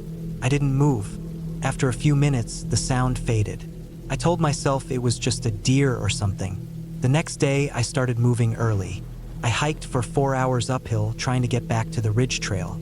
But every path I took either led to nothing or circled back. I tried to use the sun to keep my direction steady, but the terrain was confusing. Long slopes, deep ravines, trees that looked exactly the same no matter where I turned. I burned through water faster than I liked. I hadn't filled up before leaving camp. By late afternoon, I started to feel it, the sharp headache, the dry mouth. I was getting dehydrated. I slowed down. I had a filter, but I needed a stream or lake. There wasn't one. I kept going until I found a narrow gully with a trickle of water at the bottom. I climbed down, slipped once, banged my hip against a rock, but managed to get enough water to last a while. I sat there a long time thinking. I knew I wasn't on any marked trail anymore. I hadn't seen a person, a sign, a blaze, or even old trash in almost 2 days. I wasn't on any map now. I had stepped off into something that wasn't meant to be traveled. That night, I didn't sleep much. I camped near a group of trees that looked like they'd been damaged in a storm. Long, twisted trunks. Some of them split open. The wind picked up. I kept hearing things. Small cracks, distant snaps, something brushing against leaves. Every sound made my skin crawl. I felt exposed, like something was watching, even though I knew that was just my brain playing tricks. By day 4, my legs were sore and swollen. My knee, the one I hit earlier, was starting to feel stiff. I tried to push through the pain, but every downhill step sent a sharp jab through my leg. I had to start using a thick branch as a walking stick. And then it rained. Not light rain, real rain. Cold and hard. The ground turned to slick mud, and the slopes became dangerous. I almost fell 3 times in the first hour. My gear started to soak through. My boots filled with water. The cold set in fast. I found a low area with a rocky overhang and crouched under it to wait it out. I stayed under that rock for most of the day. I didn't want to risk a fall, not with my leg. I ate some trail mix and dried fruit. I rationed water again. That night, I laid out my emergency blanket under the rock, curled up in my damp sleeping bag, and tried to stay warm. I kept telling myself someone would find me, but no one knew where I was. I hadn't told anyone the exact spot. I hadn't registered the trail. By day 5, I stopped pretending I wasn't in trouble. I had maybe 2 full meal packs left and some snacks. My water filter still worked, but I needed to find another source soon. I could feel my body slowing down. Less energy, slower reflexes, dizzy when I stood up too fast. My leg was worse. The skin around my knee looked slightly red and swollen. Infection, maybe. Not bad yet, but it scared me. That day, I found something strange. An old hunting blind. Just a wooden frame up in a tree, barely holding together. I climbed up carefully and looked around. From up there, I could see the tops of the trees rolling away in every direction. No trails, no cabins, no roads, just trees. But then I saw something. Far off, near a distant ridge, there was a small clear patch. Flat ground. The color looked different, more brown than green. It was too far to see clearly, but it might have been a dried-out pond or maybe a meadow. It wasn't much, but it was something. I decided to head for it the next day. I got there by mid-afternoon. It wasn't a meadow. It was a dry lake bed.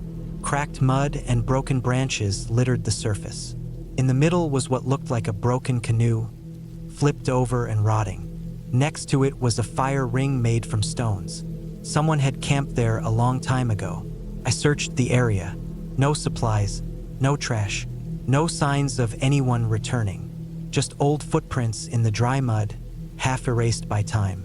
I stayed the night there, hoping the open space might give me a better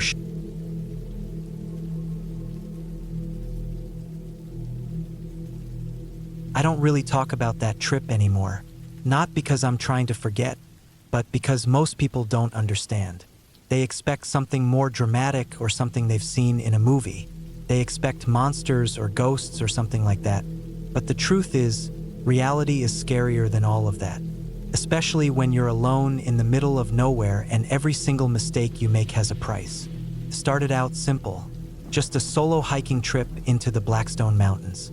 I had been planning it for months. I had done plenty of solo hikes before, but nothing this remote. I was 32 at the time, and I thought I was prepared. I really believed that. I packed the right gear, had backups of everything, checked the weather reports, and told my brother about the trip. He knew my route and knew when to expect me back. I even gave him a buffer, told him I might be out of service for an extra day just in case. The trail I picked was called the Dead Ridge Trail. It wasn't named that because people died on it, at least not often. It was called that because it ran across a long, dry ridge that used to have a fire lookout decades ago.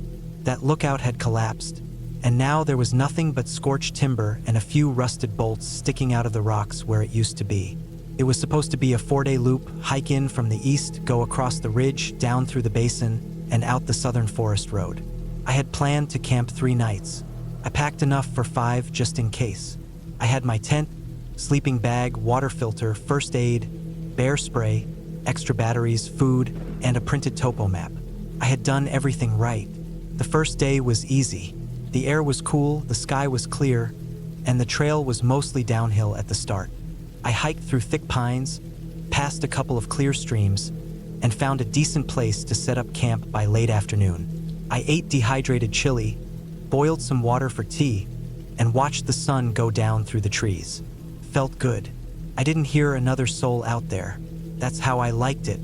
On day 2, the trail got harder. I had to climb nearly 2,000 feet up toward the ridge, and the path got rough. There were places where it looked like nobody had been through in a long time. Branches reached out into the trail, and I had to push them aside constantly.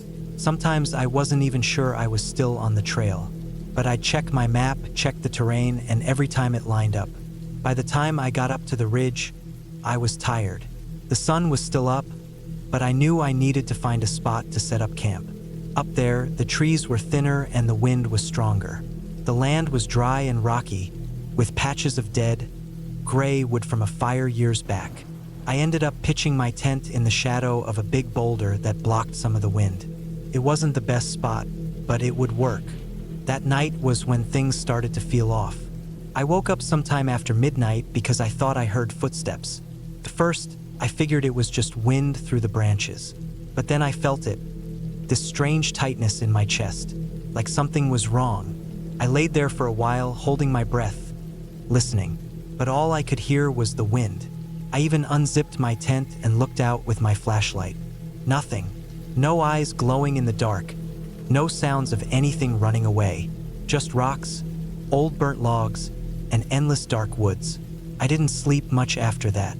I told myself it was just nerves, just my brain reacting to the quiet. When you're alone out there, your mind starts picking things apart. Every sound feels louder, every shadow feels deeper, but I wasn't new to this. I had camped solo many times before. I knew that feeling. This was different.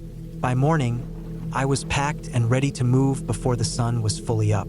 The air was cold and dry. My hands were stiff as I stuffed my sleeping bag. The trail from the ridge was supposed to wind down into the basin, where I'd reach a small creek and follow it into a dense forest. That part of the trail was always shaded and damp. It was supposed to be the most peaceful part. But about an hour into that morning hike, I realized I hadn't seen a trail marker in a while. I stopped, took out the map, and looked around. The terrain looked similar to what was on the map. Same steep descent, same thick brush, but something wasn't adding up. The trail had basically disappeared. There were no signs of footsteps, No beaten down grass, nothing. I thought maybe I had missed a turn. I backtracked for a while but didn't find anything. The sun was up now, and I was sweating from hiking in circles. I decided to keep moving in the direction I thought was right. My compass pointed me southwest, and that matched the direction I needed to go. The problem was the forest kept getting thicker. By noon, I had bushwhacked so far that I had no idea where the trail was anymore. I had GPS on my phone, but there was no service. I had an offline map app, but it only showed vague outlines, and it was hard to match up without the trail markers. Still, I followed the creek when I finally reached it.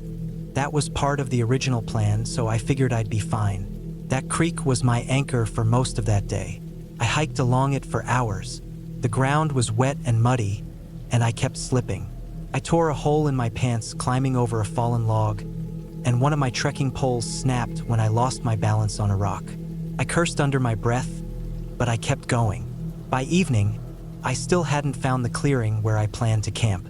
I had no choice but to stop and make a new campsite by the water. I was sore, damp, and completely alone. I filtered water from the creek and ate a cold protein bar because I didn't feel like cooking. I didn't even bother with the tent. I laid out my sleeping bag under a tarp and tried to sleep. That night, something came close to my camp. I didn't see it, but I heard it. Slow, heavy steps through the wet leaves. Not an animal running. Not the light sound of a deer or squirrel. This was different, slow and steady. I reached for my bear spray and sat up, listening, heart racing. The steps stopped when I moved. I waited, holding my breath. Nothing. I sat there for hours, barely blinking, until it was almost light out. I never saw anything. The next morning, I packed everything in silence. I was starting to feel real anxiety. The map wasn't helping anymore.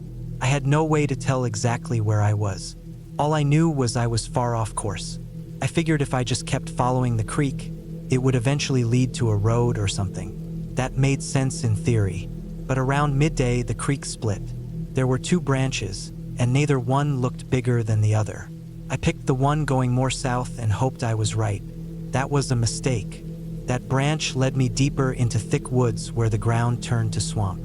My boots sank into muck, and I had to detour around huge boggy areas. Mosquitoes swarmed me constantly.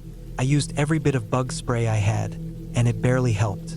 At one point, I slipped and fell face first into mud, soaking everything on my left side.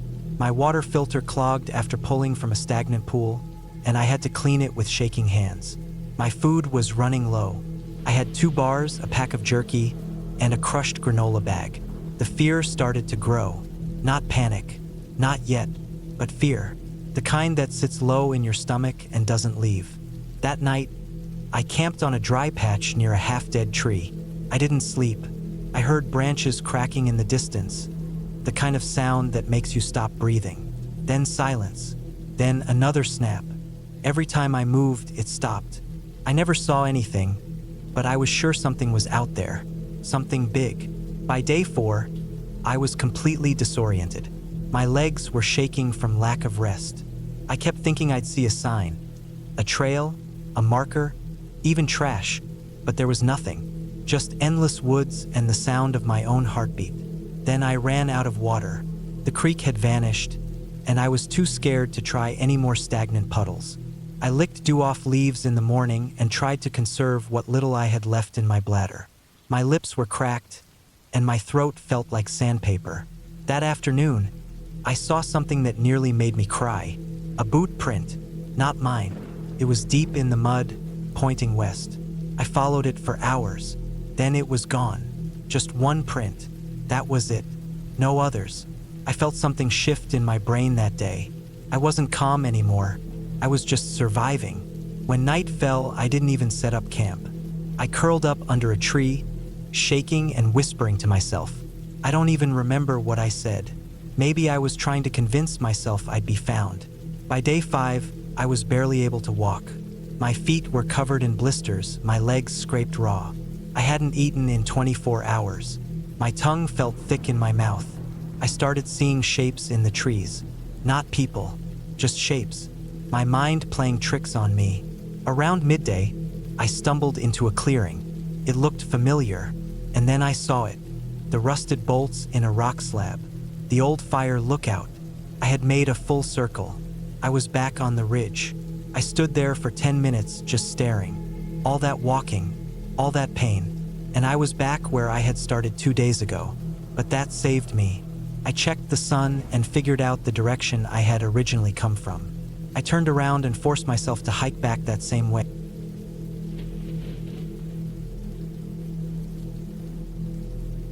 I've always liked hiking alone. It's quiet, it's slow, and I can stop whenever I want. There's no pressure to talk or keep up with someone else's pace. I plan each trip myself, pack light but smart, and I always leave a note with the route I'm going to take, just in case. I'd done all that for this trip too. It was a simple weekend hike through part of the Bitterroot Range in Montana. Nothing crazy. 2 days in, 1 day out. I wasn't going too deep into the wilderness. Or at least that's what I thought. I parked my car at a small trailhead where there was just one other truck parked. Old, beat up, with a cracked windshield and a toolbox strapped to the back. Probably a hunter or a solo camper. I didn't think much of it at the time. I checked my gear, tightened the straps on my pack, and started walking into the trees. The trail started off wide and well-marked, with plenty of signs along the first few miles. It weaved up through the hills and past a couple of creeks that I stopped at to refill my water. By the time I set up camp on the first night, I had made good time. I picked a small clearing near a stream, pitched my tent, and made a small fire to boil water for my freeze-dried meal. The sounds of the forest were soft. Wind through the pines, the occasional bird, the stream bubbling nearby. Nothing out of the ordinary. The second day started early. I wanted to reach the peak of one of the smaller mountains on my map by late afternoon and set up camp there for the night. The weather was holding up, blue skies with a bit of wind. I followed the trail until mid-morning when I came across a fork. One side was clearly marked with a wooden post pointing toward the peak. The other was an old fire road, overgrown, with grass growing through cracks and a faded yellow metal gate that had been pushed to the side.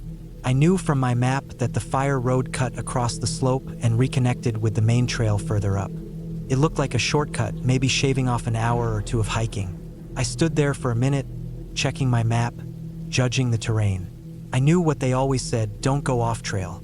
But this wasn't exactly bushwhacking. It was still a road, just not used much anymore.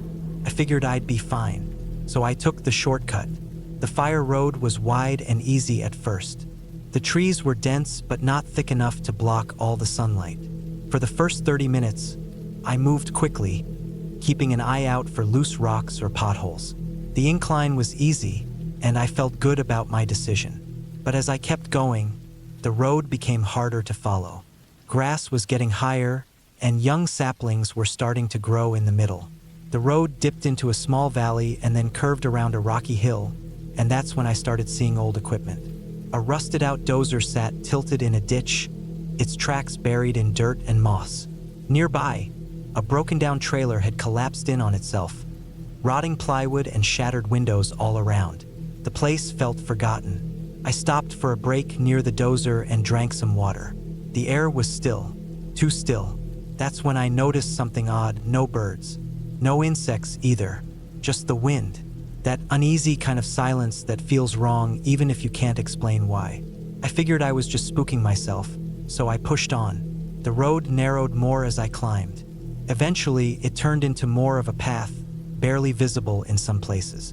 I started checking my map more often. The GPS on my phone still worked, but I had to keep it on airplane mode to save the battery. According to the map, I was still on course. The trail should reconnect just beyond the next ridge. But the ridge never came.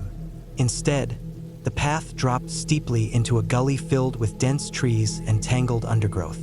My boots slid on loose dirt as I tried to descend carefully, using a stick I'd found as a makeshift walking pole. Halfway down, I lost my footing and fell hard onto my side, sliding several feet before stopping against a rock. I lay there for a few seconds, catching my breath. My leg throbbed.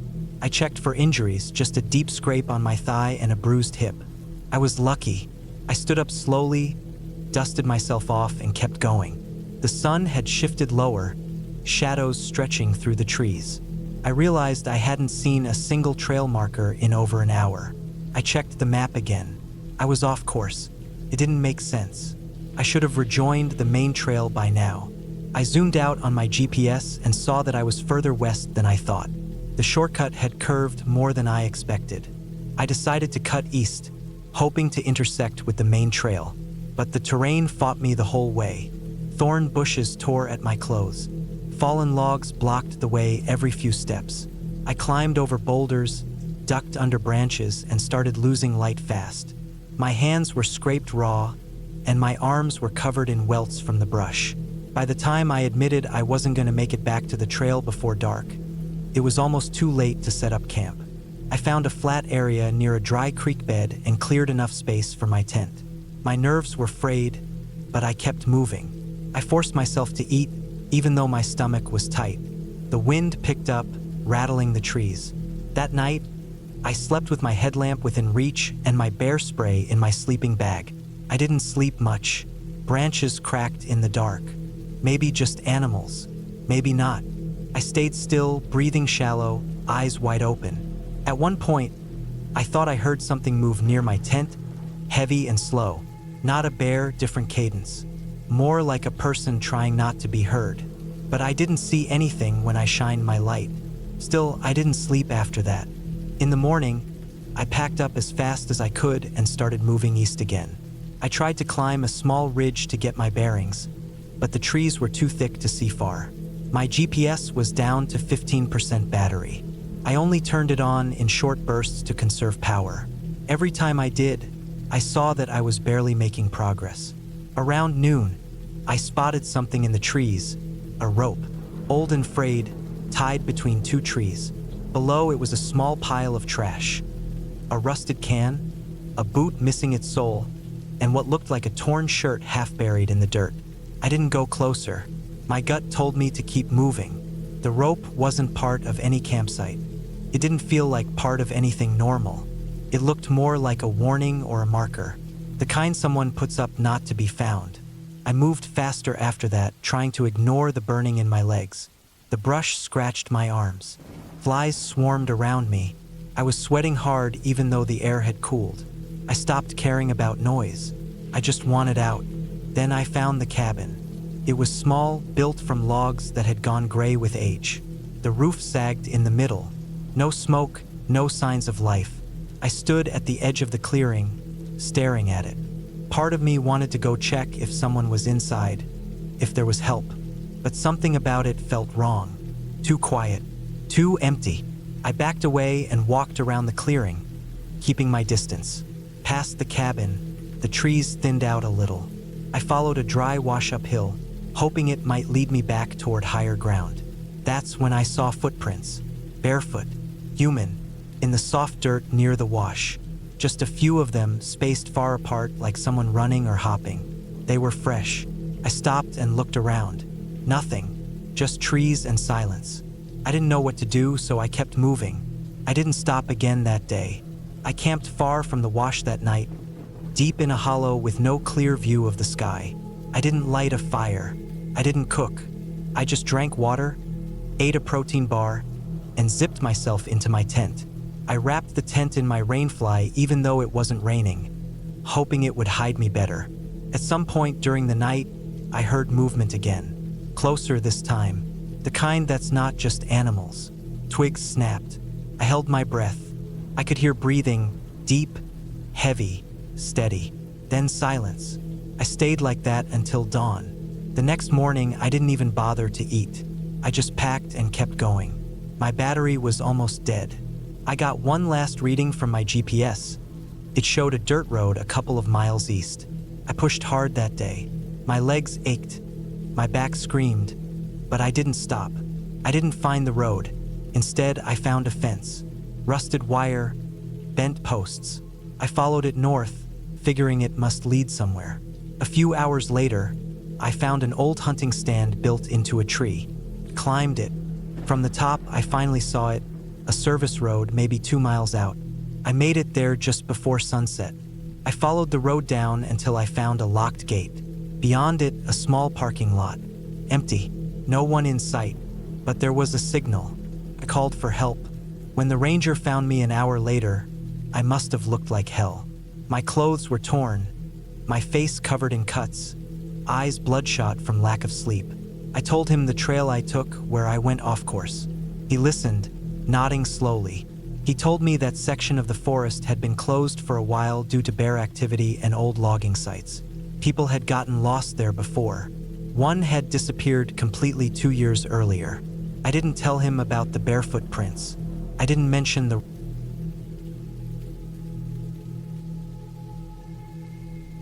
I don't remember exactly when the idea first came to me, but I had been meaning to take a solo hiking trip for a while. Life had started to feel a bit too loud. Constant emails, non-stop city traffic, bills piling up, deadlines always around the corner. I wanted to get away, be alone with the quiet for a few days, just me and the trail. I had some experience hiking, mostly day hikes or short overnighters, nothing extreme, but enough to feel confident. So when I came across a long, lesser-known loop trail in the northern mountain region of my state, roughly 30 miles through a remote forest with heavy elevation changes, I figured it was finally time to try something harder. I took a Friday off work and left early in the morning to get a head start. The drive up was peaceful, long stretches of open road cutting through fields and slowly climbing into forested hills. I had all my gear packed: tent, sleeping bag, food for 4 days, extra layers, water filters, a satellite GPS, and my phone with offline maps. The plan was to hike the full loop over 3 days, camp out 2 nights, then make it back to the car by Sunday afternoon. I'd studied the map and knew the trail was marked, though it wasn't popular or heavily traveled. That was what I liked about it. Fewer people meant more quiet. When I arrived at the small gravel parking area, there were only 2 other cars there. It was late September, the start of the shoulder season, and the air was already cool. The trees were changing gold, orange, and deep red leaves covered the hills like fire. I locked up the car, tightened my pack, and started hiking. The first day was perfect. The trail climbed slowly at first, winding through dense forest that eventually opened up to wide overlooks of distant hills. I moved steadily, stopping only to drink water or snap a few pictures. I didn't see a single person. There was no wind, just the sound of my footsteps on the trail, and sometimes birdsong or the distant rustle of a squirrel. By evening, I reached a small clearing marked on the map as a good place to set up camp. I pitched the tent near a large boulder and cooked dinner using my small stove. As the sun went down, the sky turned orange and pink through the trees. I felt relaxed in a way I hadn't in months. That night, the cold crept in faster than I expected. I bundled up in my sleeping bag and pulled my hat down over my ears. The forest was quiet. I heard an owl hoot once in the distance, and the occasional crack of a branch far off, maybe from a deer. I slept fine, waking a few times, but nothing unusual. The second day started off normal. I made oatmeal, broke down camp, and hit the trail again. This stretch was steeper and more rugged, climbing over rocky terrain and crossing small streams. I lost the trail once for about 10 minutes where the leaves covered it too thick, but I found the next marker and got back on track. Still, I made good time. By early afternoon, I had passed the halfway point. The forest got denser in that area, the trees taller and packed tight, their limbs curling overhead to form a kind of tunnel. Sunlight barely reached the forest floor. Around 3 p.m., I stopped to refill water at a stream and checked the map again. I was supposed to take a sharp right at a fork that would lead up along a ridge.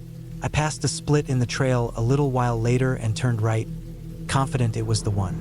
But something felt slightly off after maybe 20 minutes. The trail narrowed and the ground got rougher. I didn't see any fresh boot prints in the dirt. The tree markers disappeared. I stopped and double-checked the GPS.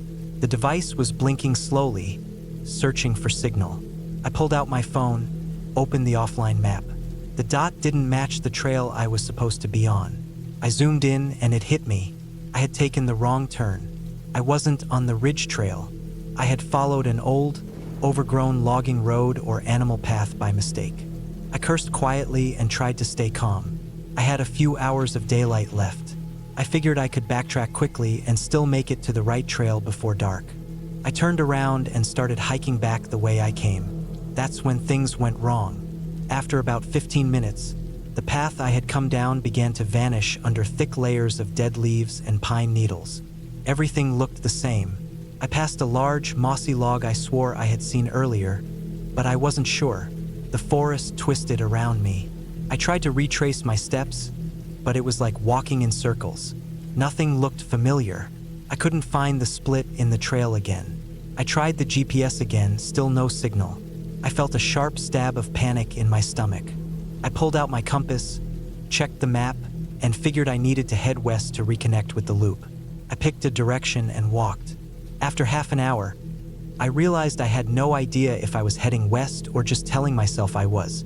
The trees were too thick for sunlight to help, and that part of the forest didn't have any clear landmarks.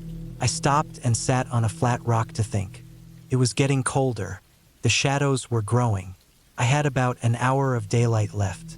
I had enough supplies, food, water, shelter, but I knew once night fell, moving would be harder and more dangerous. I decided to set up camp and try again in the morning. I found a small open patch near a cluster of low trees and set up my tent. I boiled some water and ate a freeze-dried meal. I could barely taste it. My stomach was tight, full of nerves. The forest felt different now, less peaceful, more watchful. Every crack of a twig in the dark made me jump. I kept thinking about mountain lions or bears, even though I knew the odds were low. That night, I barely slept. The cold was sharper than the night before, and the sounds outside seemed louder.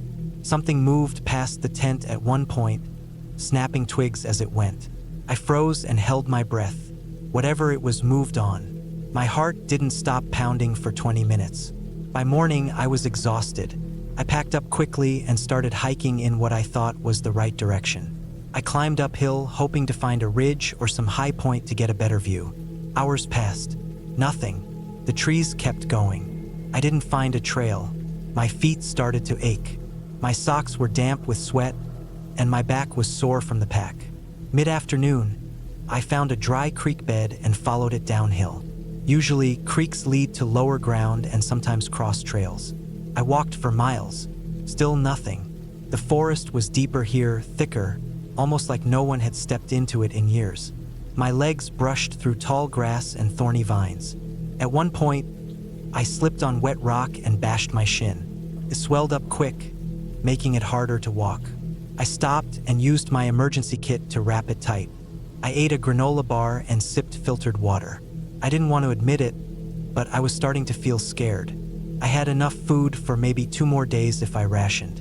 The GPS still showed no bars. The phone was barely holding a charge. I turned it off to save battery. I hiked again until the light started to go. I found a flat spot near a fallen tree and set up camp again. That night, the wind howled through the trees. I could hear branches creaking and sometimes falling in the distance. Something cried out once. Maybe a fox, but it sounded like a scream. I didn't sleep. By the 4th morning, I was completely drained. My feet were blistered. My shin throbbed. I had 1 full meal left and a few snacks. I forced myself to eat half of it. I tried climbing a nearby hill, thinking I might finally get a view. After 30 minutes of slow, painful climbing, I reached the top. For the first time in days, I could see out beyond the trees.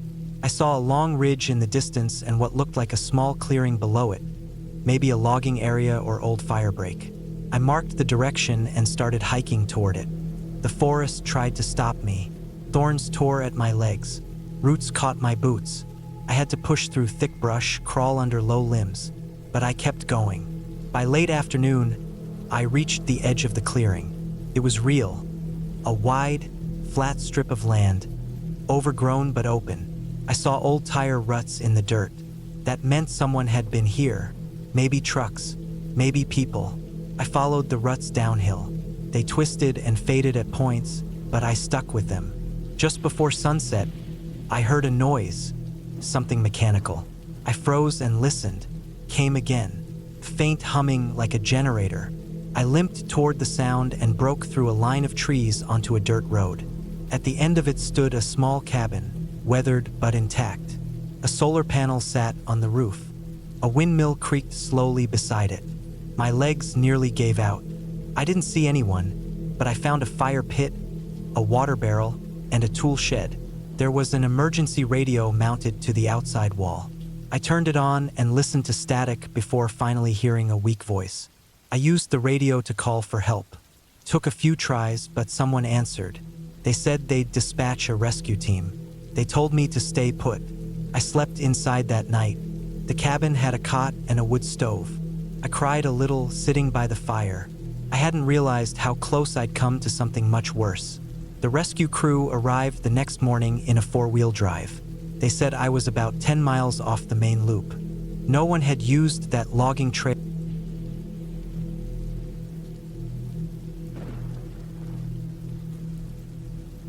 I wasn't expecting anything to go wrong on that trip. I had planned it for weeks, maybe months, slowly working out the details after work or on weekends. The idea was simple. Take a few days off work, drive out to a mountain range I hadn't been to before, hike deep into the backcountry, and camp for 2 nights on my own. I've been hiking solo for years. It wasn't new to me, but I had never pushed quite this far out. That was the point. I had picked a less traveled ridge out in the Cabinet Mountains of Montana. Not many people go there compared to places like Glacier or the Bitterroots. That was part of why I chose it. I wanted silence. No people, no city noise, no cell towers buzzing. I wanted to be so far out that I could hear the wind change direction. The first day started easy. I parked at a lonely little trailhead on a gravel road that felt like it hadn't seen a truck in a week. My boots were already laced tight, pack strapped on, bear spray hanging at my hip. I had brought my Garmin GPS just in case, but I was mostly relying on a printed topographic map and compass. I liked doing things the old-fashioned way. The trail climbed gently through lodgepole pine at first, soft dirt underfoot, and the occasional bird darting through the trees. I crossed a shallow creek that was nothing more than cold, clear runoff trickling across polished rocks. I had 6 miles planned for the day, up a steady incline toward a ridgeline where I'd set up camp at a tarn lake. Around mile 3, the trail started fading. Not gone, but thinner, less used. A few downed trees, some brush starting to reclaim the path. I wasn't worried. This was the wild part of the hike. That was what I'd signed up for. The afternoon sun filtered through thick pines as I climbed higher, sweat soaking through my shirt. I stopped once to take off the pack, drink some water, and check the map. Everything still lined up. I was a little behind on time, but the light would last a while. When I finally made it up to the first overlook, I could see across the whole valley. Endless waves of forested slopes rolling out toward the horizon. No roads, no cabins, no sign of people. That kind of emptiness makes your thoughts louder. You hear your own heartbeat. The quiet presses in, but I liked it. The Tarn Lake wasn't far now. I pushed through some thick undergrowth, climbed a short section of talus, and found the little flat shelf above the lake where I had planned to sleep. The place was perfect, tucked between 2 boulders, shielded from the wind, but with a view down to the water. I pitched my tent, boiled some water for dehydrated food, and just sat for a while, legs stretched out, watching the sun sink behind the ridge. I didn't see another person all day, just the sound of the wind in the trees and a few birds going quiet for the night. It was a peaceful first night. I slept light, like I always do in the backcountry. Every small sound makes your ears twitch, but nothing came near the tent. Nothing brushed up against the nylon walls. Just cold air, mountain silence, and the occasional creak of trees shifting. The next morning, I packed up early, ate a small breakfast, and started hiking along the ridgeline. The plan was to follow an old trail that wrapped around the back of the ridge, passing through a high saddle and eventually curving down to a different valley. I'd make camp there for night 2. First, everything seemed fine. The trail was faint but still visible. I followed it up and over a steep hump of rock, dropping into a pocket meadow filled with wildflowers. But after that, things started getting weird. The trail faded faster than I expected. It wasn't just overgrown. It vanished. At first, I thought I had just missed a switchback. I backtracked and checked the last cairn I passed. But no matter how far back I went, I couldn't find the trail again. It was like it had just dissolved into the forest. Still not worried, I pulled out the topo map and compass. I triangulated my location off a distant peak and a saddle behind me. According to the map, if I just kept going west along the contour, I would drop into the right drainage. No need for the trail. I could bushwhack. It was hard work. Steep side hills, thick brush, uneven ground. I kept going, slowly, pushing through fir saplings and slick moss-covered rocks. Hours passed. I wasn't making good time. By late afternoon, I realized I was nowhere near where I should have been. I stopped in a small clearing and looked at the map again. I used the compass to get a bearing and scan the ridges. Nothing looked right. The sun was in the wrong place. Peaks were in the wrong position. That's when the first flicker of panic came. I had veered off course. Maybe the ridge forked and I hadn't noticed. Maybe I was on a completely different slope now. The scale of it all, the miles and miles of forest in every direction, hit me like a heavy backpack slamming into a rock. I was lost. I forced myself to stay calm. I wasn't in danger yet. I had food, water, warm clothes, and shelter. I wasn't hurt. I had my Garmin GPS. I could use it, but something in me didn't want to touch it yet. Maybe pride, maybe habit. I decided to hike down the drainage I was in, figuring it would eventually lead to a larger creek, which might connect to a trail or road. I marked my direction and began descending. It got worse fast. The slope dropped sharply into thick timber. Every step was a fight. Downed logs, thorny bushes, loose scree. I slipped more than once. Hands scraped raw, catching myself on sharp branches. The trees closed in. Light disappeared early. The ground became spongy with moss and old rot. I kept hearing things in the brush. Small scurrying noises, twigs snapping. I knew it was probably deer or marmots, but it made me feel watched. I hiked until dusk, then found the flattest patch of ground I could and set up the tent in a hurry. My legs ached. My feet were blistered. My hands were bleeding in a few spots. I ate half a dinner and lay in the tent listening to the silence press down on me. That night, something passed by the tent. I never saw it, but I heard the footsteps. Slow, heavy, breaking twigs. Maybe a bear, maybe an elk, but it didn't snort or run. It just moved around the tent in a half circle and disappeared. I held my breath the whole time. I didn't sleep much. The next morning, I finally used the GPS. I marked my location. When it loaded, my stomach dropped. I was 5 miles east of where I thought I was, on the wrong ridge entirely, in a drainage that didn't connect to anything useful. I had two options: climb back up and try to get over the right ridge, or keep descending and hope to find a way out further down. I chose to climb. It was brutal. The forest was steeper on the way up, and the terrain didn't give an inch. At times, I had to use my hands to pull myself up muddy inclines, dragging my pack behind me. My shirt was soaked in sweat, and I could barely feel my fingers from gripping roots and rocks all morning. Midday passed. I was still climbing. Then I hit the wall. A literal wall, rock cliffs rising out of nowhere. I couldn't go up any farther. I tried to skirt around the base of the cliffs, hoping to find a break. Nothing. Just more steep drops, loose talus, and thick growth. I was stuck. I backtracked slightly and found a shelf wide enough to sit down on. I sat there, breathing hard, and finally admitted it to myself. I was really, truly lost, and I might not make it out soon. The thought sat heavy in my chest. I hadn't seen a trail in 2 days. No people, no planes overhead, no cell signal, just deep wilderness. I checked the GPS again and looked for anything that could lead me out. There was a river far to the south. A long shot, but maybe reachable. I rationed food that night, ate only a handful of jerky and a few nuts. I drank slowly, knowing I'd need to refill at the next creek. Day 4 was worse. I got turned around again trying to descend. The trees were too thick to see the sun properly, and the slope was all the same. I started to feel dizzy. My legs shook. I slipped down a slope and rolled into a patch of thorns. When I stood up, my knee felt wrong. Sore, stiff, not broken, but bad. I limped for hours, trying not to cry. By dusk, I found a muddy creek and filled my water bottle through a filter. I wanted to lie down and not get up. That night, I cried inside the tent, quietly into my sleeping bag. It wasn't fear, not exactly. It was something heavier, like being swallowed by the forest, like I was disappearing. Day 5, I forced myself up early. My knee throbbed.